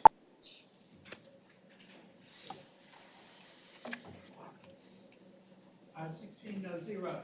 Ayes 16, no zero. Senate Bill 1286 is reported. Thank you, Mr. Chairman. The next bill, Senate Bill 1339, Senator Reeves, Chair of the Rehab and Social Service Committee, deals with provisions of the foster care. It's a bill with a number of provisions in it. He and Senator Howe have been working on this year. There is a general fund cost of $1.3 million, so I would move that we adopt the clause. Is there a second? Second. It's been moved and seconded that the Senate financial contingency clause be adopted to Senate Bill 1339. Is there any discussion? If not, all those in favor, please signify by saying aye. Aye. Aye, and that amendment is adopted. Thank you, Mr. Chairman.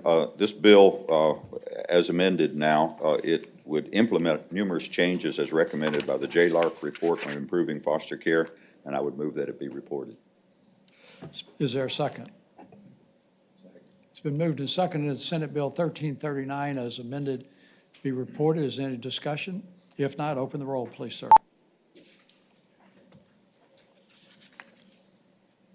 I-16, no zero.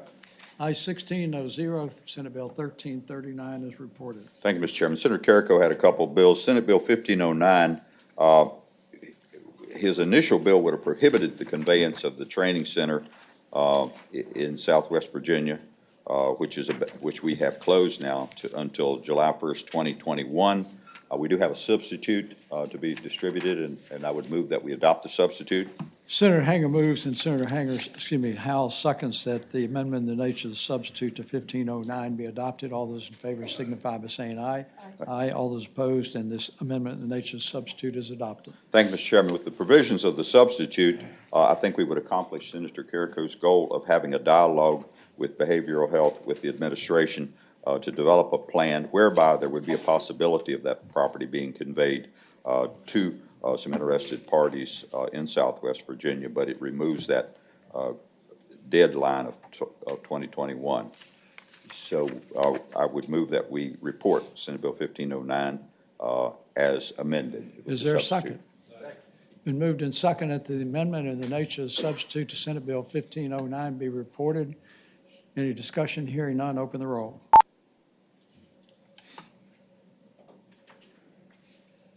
I-16, no zero. I-16, no zero. Senate Bill 1509, amendment in the nature of substitute is reported. Thank you, Mr. Chairman. Senate Bill 1515, Senator Carrico's bill, Southwest Mental Health Institute. There's some property adjacent to the state's property there in Marion, and this would convey a portion of that property to the Mount Rogers CSB, which there is an agreement that this would be suitable. It also it has two facets to it. It would also convey another piece of property, which would have shared heat, which the Courts of Justice Committee, I believe it was, made some amendments that they would cover the cost of that heat for a couple-year period. It was a consensus of the committee that the bill be reported, and I would so move. You have anything to share on that, Senator Carrico? Well, I would just clarify, that piece of property goes to Smith County that has had a lease with the mental health facility, and the reason for the heat is they've spent over $1 million renovating the building. They just need a period of time in order to install a heating system once the property's transferred over to them. Okay. Thank you. It's been moved and seconded that Senate Bill 1515 be reported. Is there any discussion? If not, if you'd open the roll, please, sir.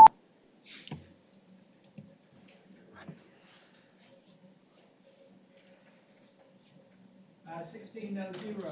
I-16, no zero. Senate Bill 1515 is reported. Thank you, Mr. Chairman. Senator Peake had an additional bill, Senate Bill 1661, dealing with child abuse and neglect, sex trafficking victims. It requires sex trafficking assessments upon reports of such abuse and allows 72 hours of local custody in certain cases. It was a recommendation that this be reported. Mr. Chairman, there was on this one $75,000 general fund cost. It was one that we felt was important enough that we were going to fund. So if you want to put the clause on it, we can. I think we're going to try to fund this. Yes, sir. Is that a motion, sir? I would move that we attach the clause. Okay. Is there a second? It's been moved and seconded that the financial contingency clause to Senate Bill 1661 be added without any malice of forethought. Any discussion? If not, all those in favor signify by saying aye. Aye. All those opposed, and the amendment is adopted. Yes, sir. Okay, the final bill in our committee was Senate Bill 1679. Senator, oh, you hadn't reported that one yet? Okay, go right ahead. Senator Hanger moves and Senator Howell seconds that Senate Bill 1661 is amended be reported. Open the rolls.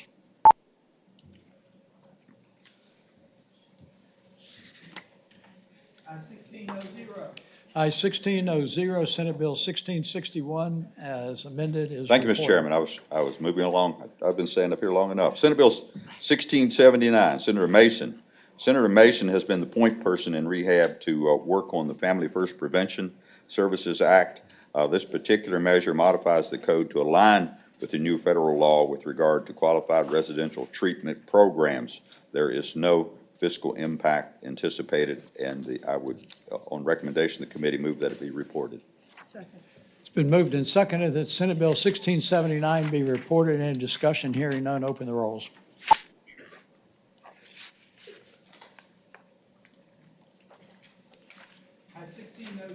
Ayes 16, no zero. Senate Bill 1679 is reported. Mr. Chairman, that concludes the subcommittee's report. Thank you, Senator Hanger, and your subcommittee for some extraordinary effort.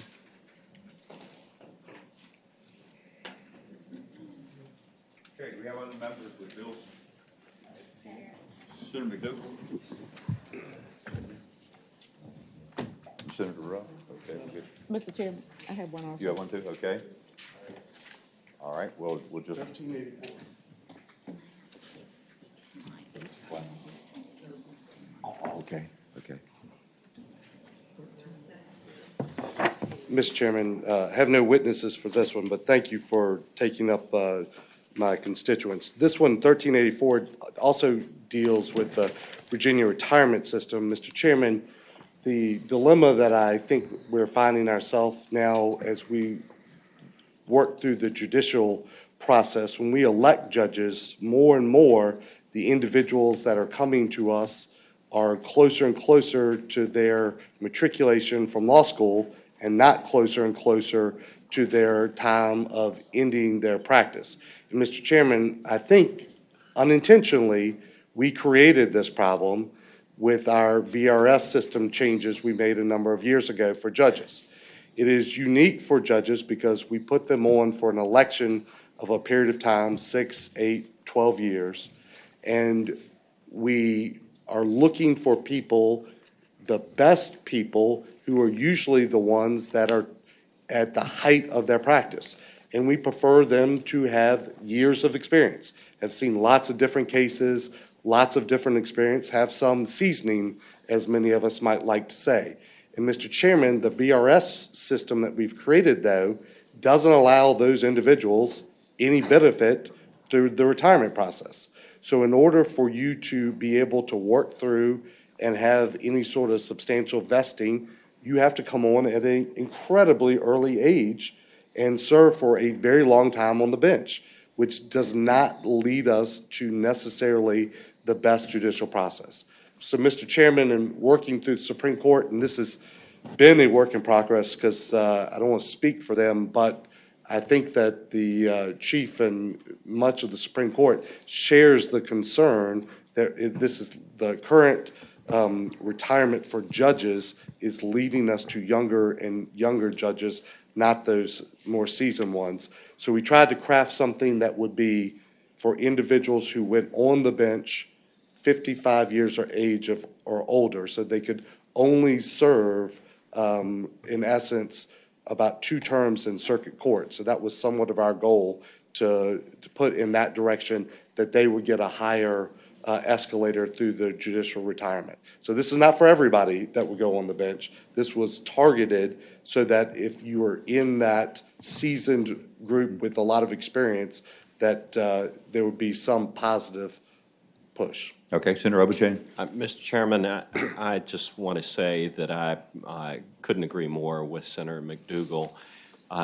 What we are seeing is not just a lowering of the age of judicial candidates, but they're becoming more homogeneous in terms of their background. We are getting more and more prosecutors, and I don't think it's a bad thing having prosecutors on the bench, but the number of prosecutors who are applying is a direct result of some of the changes that we've made in the retirement system that's made it attractive only to people who have come up through government service as a lawyer in that cycle. We made changes to our retirement system, which I think at one point was 3 years to 1, and I think those changes were good. But I think we've gone too far, and it is significantly impacting our ability to get a diverse representative judiciary in the Commonwealth of Virginia, and I think this is an important piece of legislation. Senator Norman. As a guy who literally is in court 5 days a week, I just say ditto to what Senator Obenshain and Senator McDougal are saying. It is becoming an issue. Mr. Chairman, Ms. Wallmeyer, I think, did a little wordsmithing on our attempt. I don't think this changes what I just articulated, but makes it clear that it doesn't do other things as well. Okay. So they come for the Is there a motion to adopt the substitute? So moved. All right, motion properly supported. All those in favor say aye.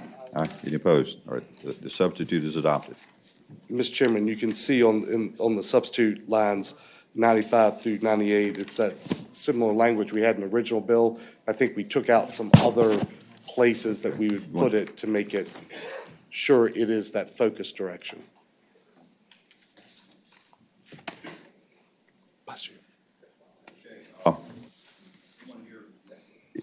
Here to speak in opposition to this.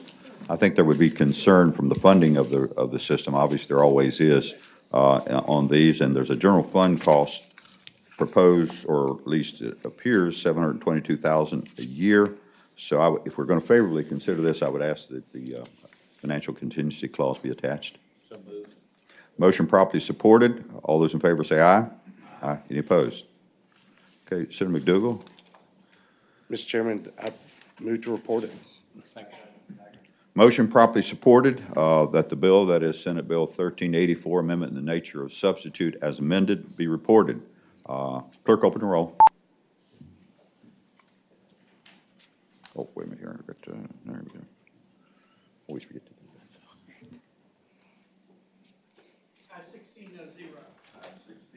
that. 16-0. The bill is reported. Thank you, Mr. Chairman.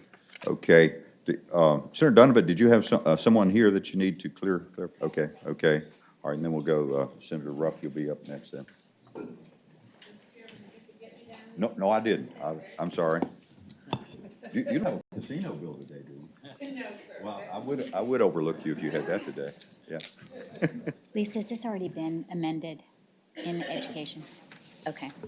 Mr. Chairman, this is Senate Bill 1608, and this is a bill that attempts to get at the heart of some of the issues with school safety that we have in Virginia, and it replicates successful programs in other states, most specifically giving easy access to our students to get both mental health care services on a 24-hour hotline that we already have in the state of Virginia, as well as more easily report any concerns they have to our threat assessment teams by working through our State Police Fusion Center. This is a bargain for Virginia because we're already paying for the mental health line. It's just the students don't know how to access it. They don't call 1-800 numbers like we do, or our generation did. They want to have easy access through an app. And so to that end, I would propose that we pass this bill with a small funding amendment that would go to the Fusion Center to allow them to, A, develop the app, and B, man the 24/7 coverage of the threat reports. And to that end, I do have somebody to speak today. Okay. I have Claire Norman, and she is with the Cameron Gallagher Foundation here in Richmond. And if you all are unfamiliar with that, it's a wonderful foundation that works to educate young people about depression and getting treatment. And I'm going to ask Claire to come forward and speak to you and tell you a little bit about it. Okay, thank you.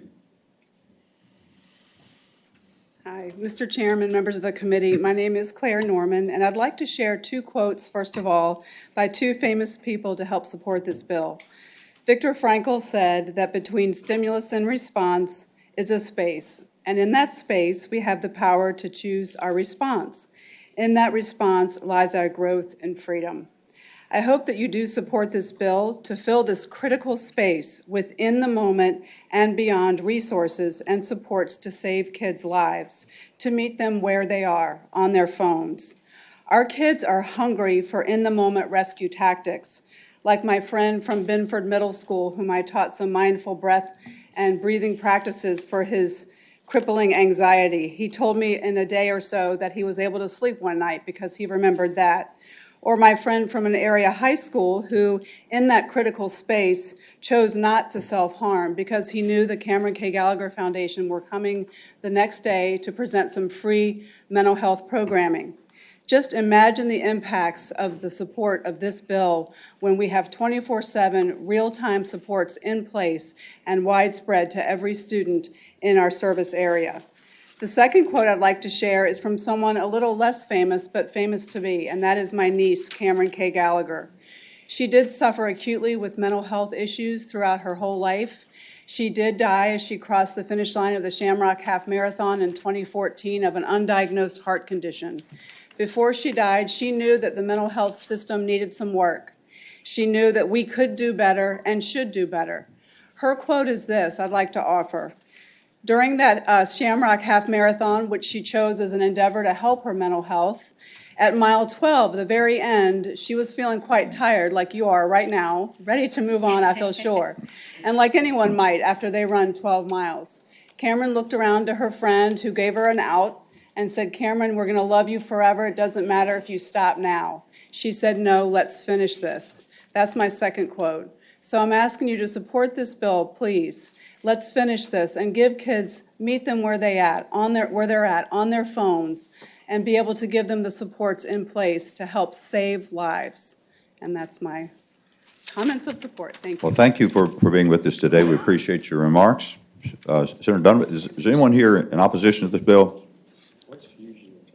Okay, the issue with the bill, obviously, Senator Donovan, is that it will require some expenditure of funds. And I think we can consider this as well as some other funding initiatives, but your bill would need to have the clause attached. Understood. Motion properly supported to attach the financing contingency clause on Senate Bill 1608. All those in favor signify by saying aye. Aye. Any opposed? Okay, Senator Newman. Mr. Chairman, I hope not only we report it, and I would so move, but I hope we can find the funding. I think this is not only just an innovative approach, but one that really brings together so many agencies, and so I just hope the subcommittee can find a way to fund the bill. So, Mr. Chairman, I would move that the bill be reported as amended. Okay, there's a motion. Is there a second? Second. Motion properly supported to report Senate Bill 1608 with amendment. Clerk, open the roll.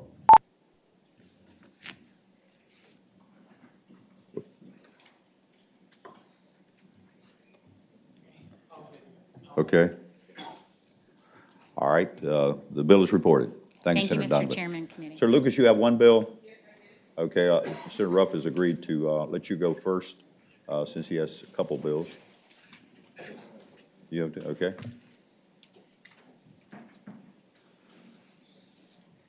Thank you, Mr. Chairman, members of the committee. I came in a little bit late, right behind Chairman Newman. So I missed part of what you were saying about tax credit bills.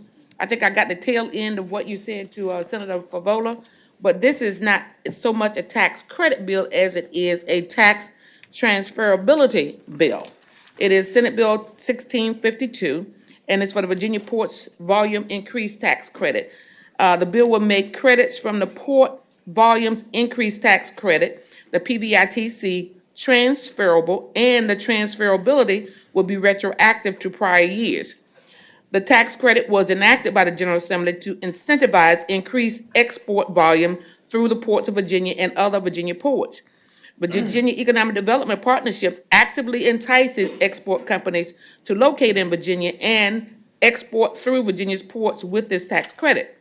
Export volumes have, in fact, increased since the enactment of the tax credit, meaning that it's incentivizing the behavior as it was designed to do. In many instances, once a company fulfills its obligation to increase export volumes under this tax credit, it can't be used by various companies because of the way that the structure, i.e. LLCs versus a corporation, are set up. Mr. Chairman, members of the committee, I would like to offer you more expert testimony in support of this bill. And so if you might so indulge me, I'd like to call up Ken Hutchinson to give you his point of view. We'd be pleased to hear from Ken Hutchinson. Good morning. Mr. Chairman, members of the committee, Ken Hutchison on behalf of Enviva Biomass and Copenhagen Merchants. Senator Lucas's bill would help several companies who have fulfilled the obligation, as she noted, of meeting the requirements of the tax credit, but lack the Virginia liability to utilize the credits that they have been awarded. And I think the other benefit that this would engender would be it would give another arrow in the quiver for the port and VEDP as they market this tax credit program to out-of-state entities. With me today, I have Seth Ginther representing both of these companies that have been awarded tax credits from Department of Tax, and to give you just a little bit more insight on the challenge. We'd be pleased to hear some remarks. Good morning, Mr. Chairman. My name is Seth Ginther. I act as outside counsel to two companies impacted by this bill, one, Inviva Biomass, and second, Copenhagen Merchants. Inviva Biomass has a facility. They've invested about $250 million into Senator Lucas's district in Southampton County, and have availed themselves of this tax credit. They've done everything under the code to get the tax credit. They've applied for it. It's been granted by the Department of Taxation. Because the entity is structured as an LLC, they have to pass that tax credit on to their owners, their investors, oftentimes out of state. Those monies related to the credit are then invested, oftentimes out of state. What this bill would do would allow Inviva, and we believe that there are about a dozen other companies like it based on tax data, it would allow them to monetize that credit by transferring it here in state to other taxpayers, and then allow them to reinvest that money directly back into the state. And so that's really the fix to it. Okay, thank you. Anyone else to speak to the measure? Senator Lucas, the issue here, and this one I did have listed as one that would be in conflict with our tax policy. And the other issue related to it, if it is an existing credit program that we would be changing to make the credits transferable. The other issue with it is there's roughly 5.8 million authorized in credits. If we make them transferable, our analysis would show that they probably would come through in the 2020 tax year. So that would be a $5.8 million hit on our general fund. It's not to suggest this might not be good policy, but that's just what it is. What's the pleasure of the committee? We could do that. Mr. Chairman, I propose we put the clause on it. I think that we can look at this and determine a way if we can fund it, because I'd rather it not go down because of the policy, since it's not a new tax credit. So, Mr. Chairman, I would just move that we put the clause on it and hopefully report the bill. Second? Okay, further discussion? Hearing none, all those in favor of attaching the financial contingency clause signify by saying aye. Aye. Any opposed? Okay. As amended, then what's the pleasure of the committee? Second. Motion properly supported to report Senate Bill 1652 as amended. Clerk, open the roll. Thank you so much. Okay, the bill is reported with the contingency. Senator Vogel did.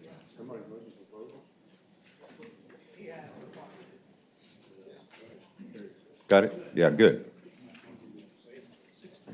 16-0, the bill is reported. Thank you. Senator Ruff. Thank you, Mr. Chairman.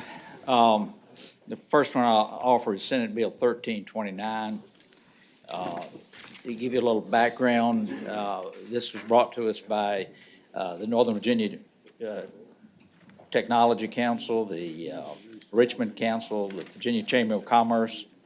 The bill implements the industry recognized best practice of a 2 times value of a contract limited on liability for vendors except for some reasonable exceptions where the vendor is at fault. This is dealing with the IT world.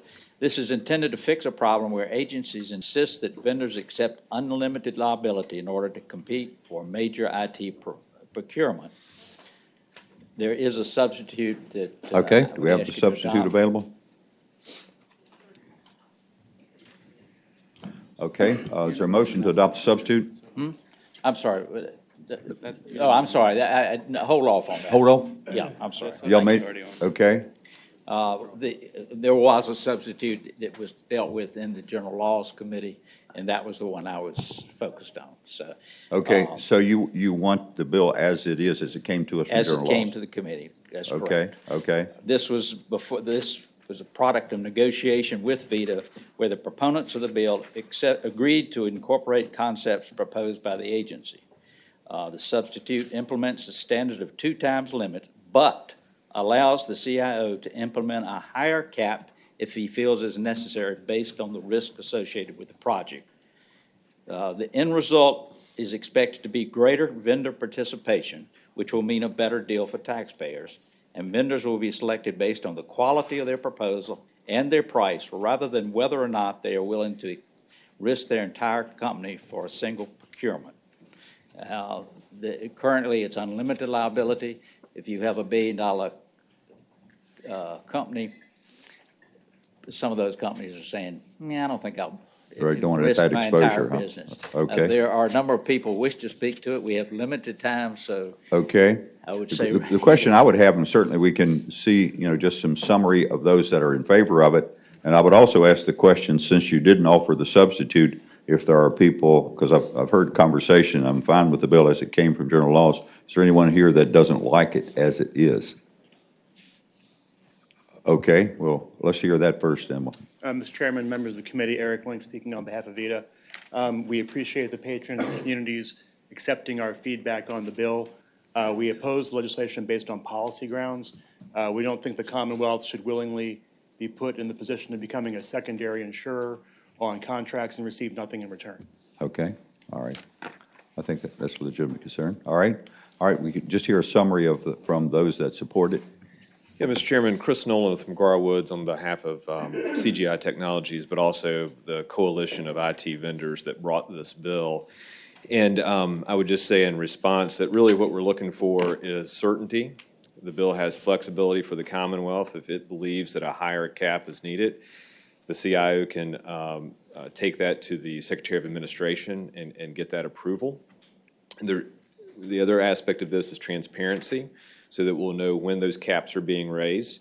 But to the point about the secondary insurer role, what we're really looking for is that balance that you have in the private sector, where the parties are focused on accomplishing the goals of the contract versus protecting their respective positions. And we believe that this is a reasonable middle ground approach that is consistent with what you see in other states. Okay. So Anyone have anything to add to that? Mr. Chairman, Andrew Lamar on behalf of the RVA Tech Council. I'll be brief, given the time. I just would point out, actually Senator Norman had a bill yesterday that was heard that was getting at a similar issue where vendors were being required to accept liability indefinitely on a time basis. The same problem that we have of unlimited liability in terms of numbers, making it such that vendors can't participate because they can't sign up for it.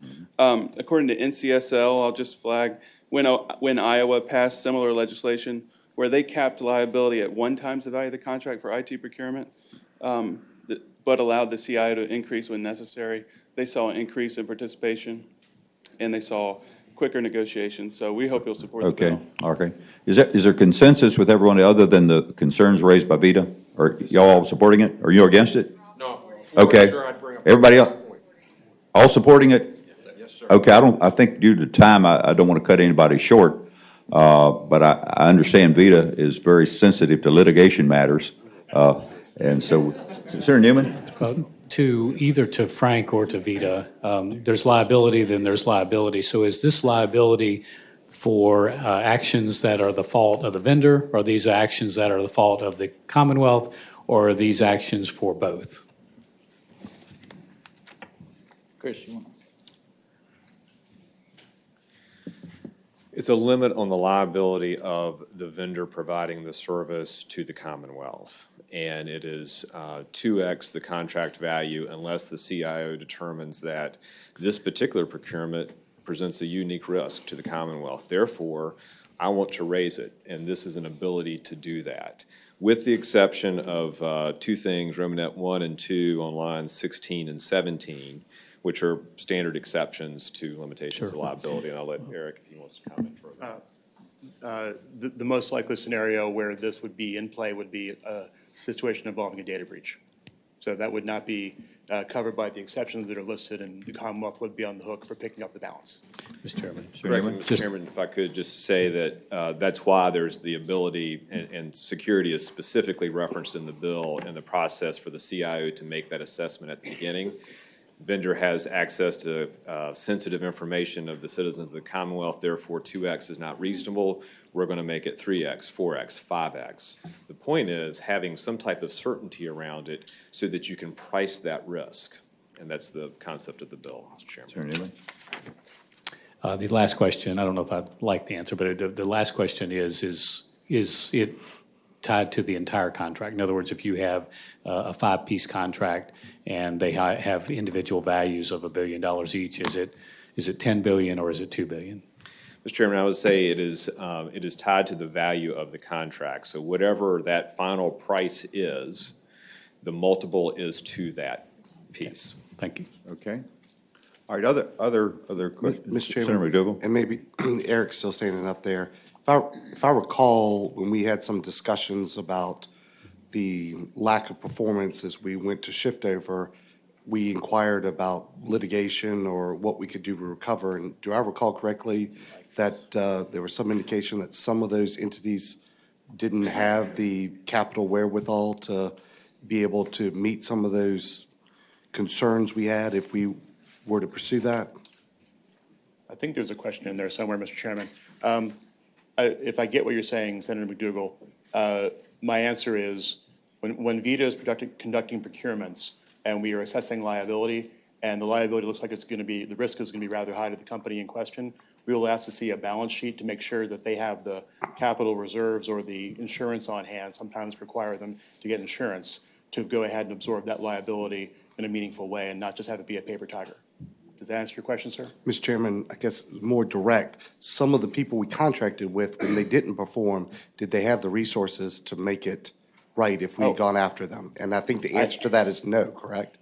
Well, in the instance that you're speaking about, they were a reseller who had the main company standing behind them. All right, Senator Newman? Just quick, do you ever require performance bonds or other items? I mean, that's common in these big industries. Mr. Chairman, sometimes we do require insurance. Yeah. So we are covered in those instances. Okay. All right. I don't think this is totally settled. I believe there's obviously a lot of support for moving it forward in the form that it's in, and I think Senator Newman may have some reservations about that. But what's the pleasure of the committee? Move to report. Is there a second? Motion properly supported that the bill, that is Senate Bill 1329, be reported. Clerk, open the roll. Just want to abstain, or you go no? You can go no. Okay. All right, clerk, excuse me. There you go.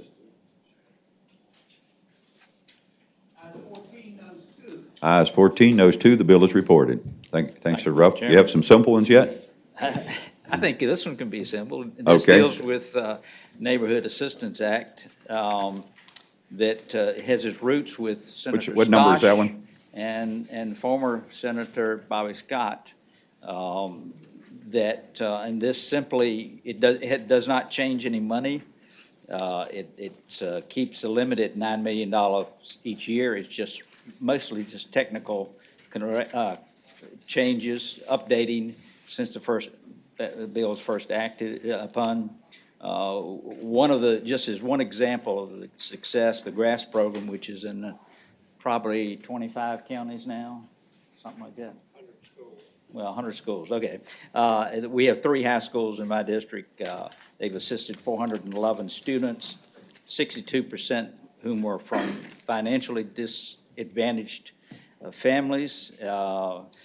And they were able to get a number of folks into the first generation into college. Again, these are mostly technical changes to update from when it was originally put through, and I'll be glad to keep talking or shut up or let Senator. Okay. Senator Ruff, what I was focusing on, we've already passed 2 bills where we have this fund that's being capped at $25 million, and I was trying to decipher if this would somehow circumvent that so that we would be potentially opening up for additional general fund revenue impact there. Mr. Chairman, it caps it at the $9 million that it's been at. Okay. Anyone here to speak for or against this measure? What's the pleasure of the committee? Move to report. Motion properly supported to report the bill. That is Senate Bill 1160. Any further discussion? Hearing none, clerk open a roll.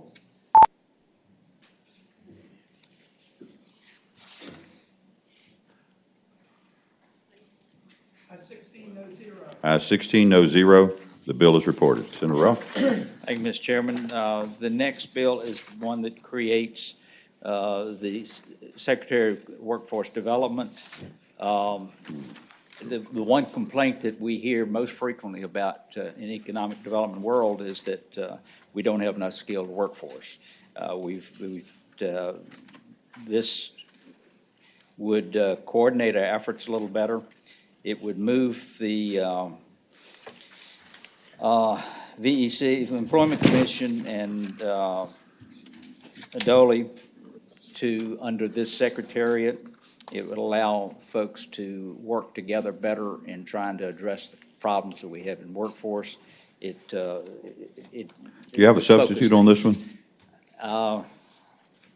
It was? Oh, okay, okay. That substitute included the names of the Department of Labor and the Employment Commission. That was the only thing that did. This was an administration request. Okay, anyone here to speak in support of this?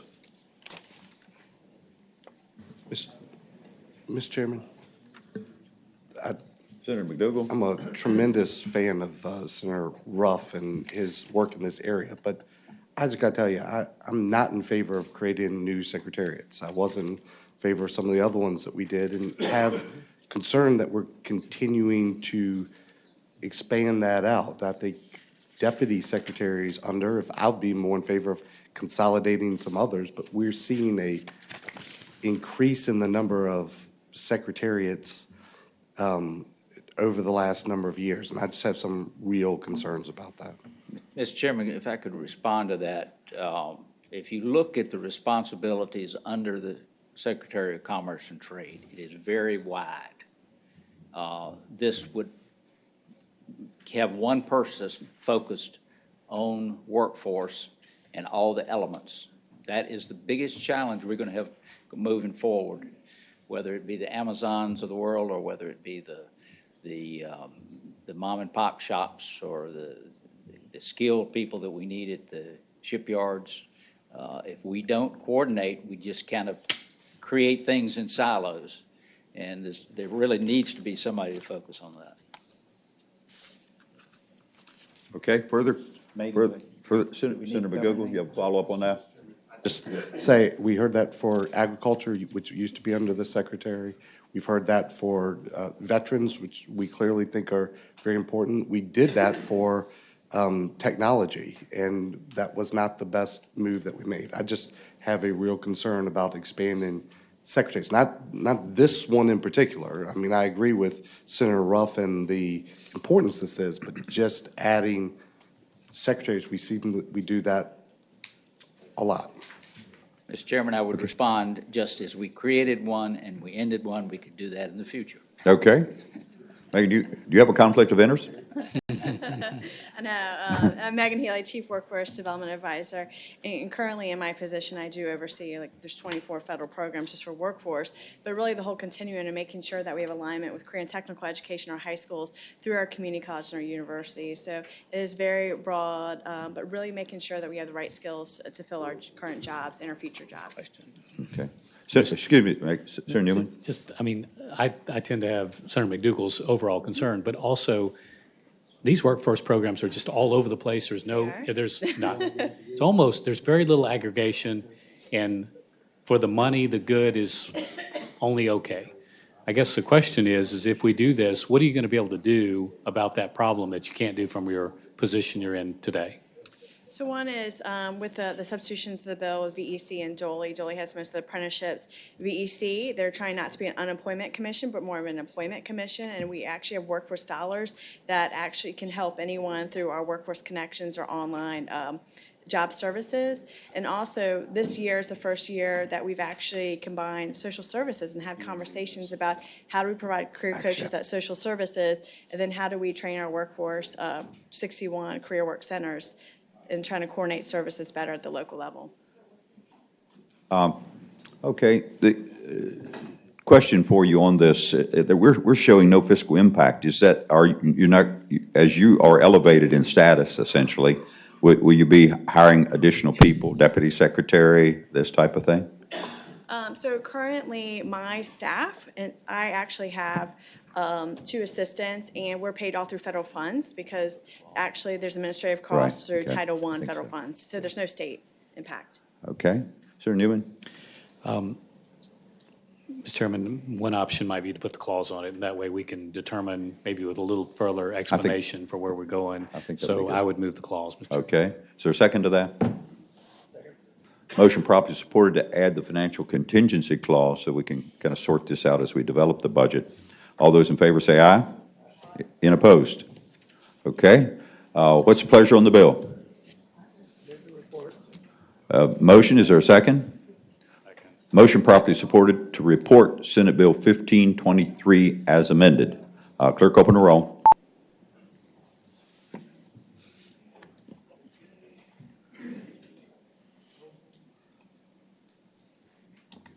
Sorry about that. George, can you hit that button?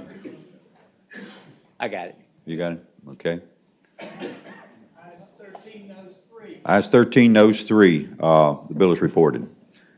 Mr. Chairman, I'm so excited about the health insurance credit issue that I introduced the same bill twice, actually 3 times. Three times? Once last year. Okay. And it was approved, and twice this year. Oh, So did? kill off 1332 would be the best proposal. Okay, all right, we've talked about these previously. We've got some supporters here. Well, but because there's a duplicate, we need to get rid of one of them. Well, I was figuring on getting rid of 2 of them in a block. Mr. Chairman, if you prefer a block, I would just put the clause on it and let it go. Beg your pardon. Strike. Okay, Senate Bill 1332, there's a motion that it be stricken from the docket. Is there a second? Okay, clerk, open the roll.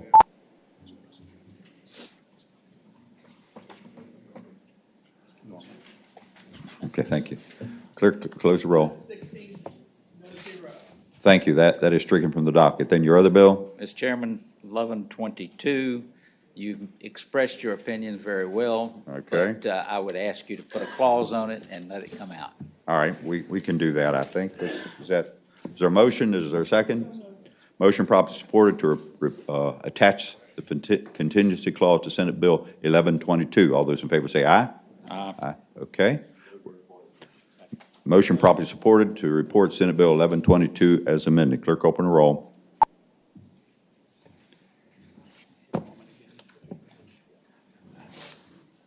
Thank you for keeping me straight. Thank you, Mr. Chairman.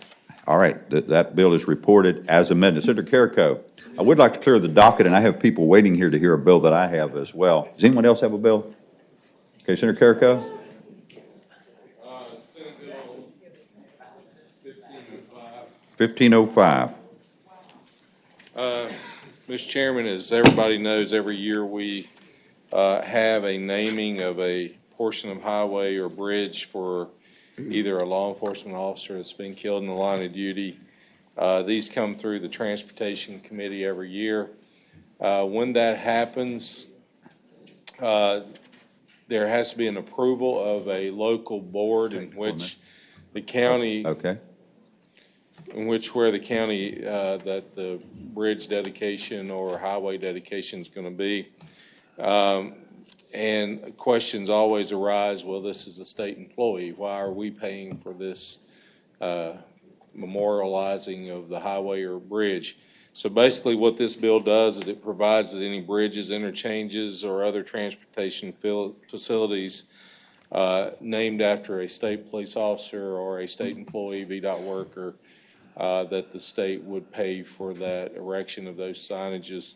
I think it's estimated between $850 to $2,700 for the erection of the 2 of these signs would happen, and heaven forbid if we had 10 people killed in the line of duty, that the following year, the request to put these signs out to memorialize it would cost the state anywhere between $8,000 to $27,000 if that many people were killed in the line of duty. Okay. I understand there's a technical amendment that's needed. Yes, the transportation. Mr. Chairman, the bill as introduced was inspecific as to what funds, general fund or Commonwealth transportation funds, would be required. So the technical amendment is on line 24, following paid, strike by the Commonwealth, insert from Commonwealth transportation funds. Okay. All right, you've heard that amendment. Is there a motion? So moved. And seconded. All those in favor say aye. Aye. Any opposed? All right, that amendment is attached. You're in support of the bill? Yep. Anyone here opposed to the bill? I had a little bit of concern, I guess, about the cost. I'm not going to register that concern too much right now, I don't suppose. What's the pleasure of the committee? We can't find that much money for. Motion properly supported to report the bill, Senate Bill 1505, as amended. Clerk, open the roll. Okay. And I don't know why I can't remember. All right.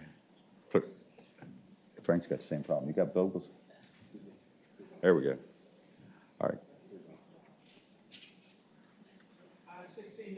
I-16-0. The bill is reported. Two bills. Senator Newman, will you take charge here?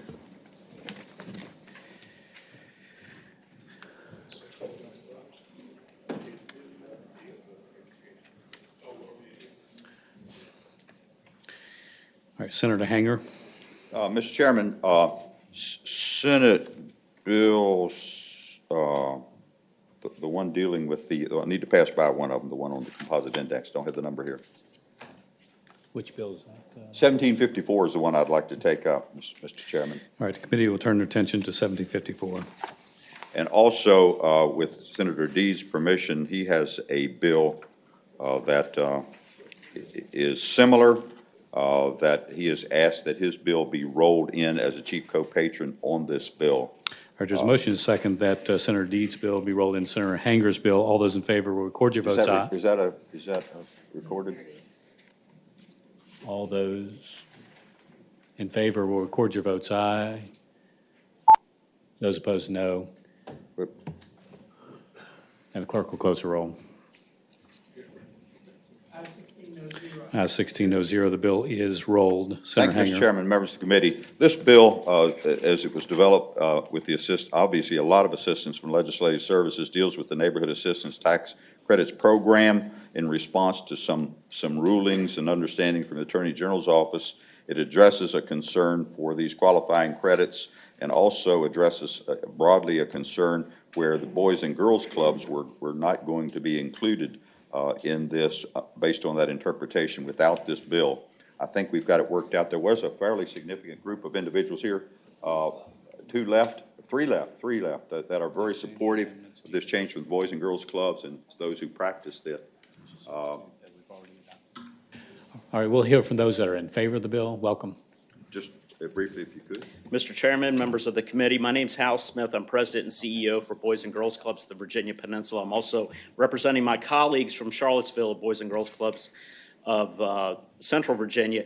Over the last 10 years, we have had a 100% increase in the number of kids that we serve at both of our organizations. And most of that is due in part to the neighborhood assistance tax credits that our foundations have received through the Department of Education. The model for our organization is to provide services to those most in need. So only 3% of our operating budget actually comes from fees. So having these tax credits and the continuance of these tax credits will certainly allow us to expand on our services and maintain the current level of service that we have. So we wholeheartedly support this Great. bill.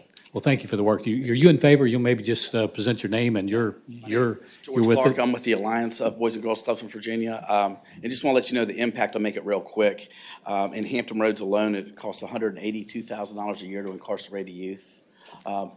Once they go through our programs, we have, it costs about $2,500. And our latest statistics are we have 98% of our children are graduating from high school on time, and 70% are on the honor roll. So these are very impactful for us. Well Thank done, you very thank you. Are much. you also in favor, sir? Welcome. I'm in favor.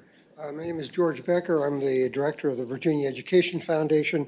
Our mission is to support the education of low-income and/or disabled youth. This will give us an opportunity to use tax credits to raise more revenue, most of which will go right back into Title I schools and after-school programs. I obviously support it. Thank you Well, very thank much. you for what you do, and thank you for your help. Is anyone here to speak in opposition to the bill? Hearing none, is there a motion on the bill 1754? There's a motion and a second that 1754 be reported. All those in favor will record your votes aye. Those opposed, no. And the clerk will close the roll. 16 to nothing, the bill passes. And Mr. Chairman, I would Hanger? ask that Senate Bill 1471 go by for the day. Without objection, the bill will go by for the day. Mr. Chairman, is there anything else, sir, that we I need believe to that clears our docket. Is that correct? Okay. With that, the committee will rise.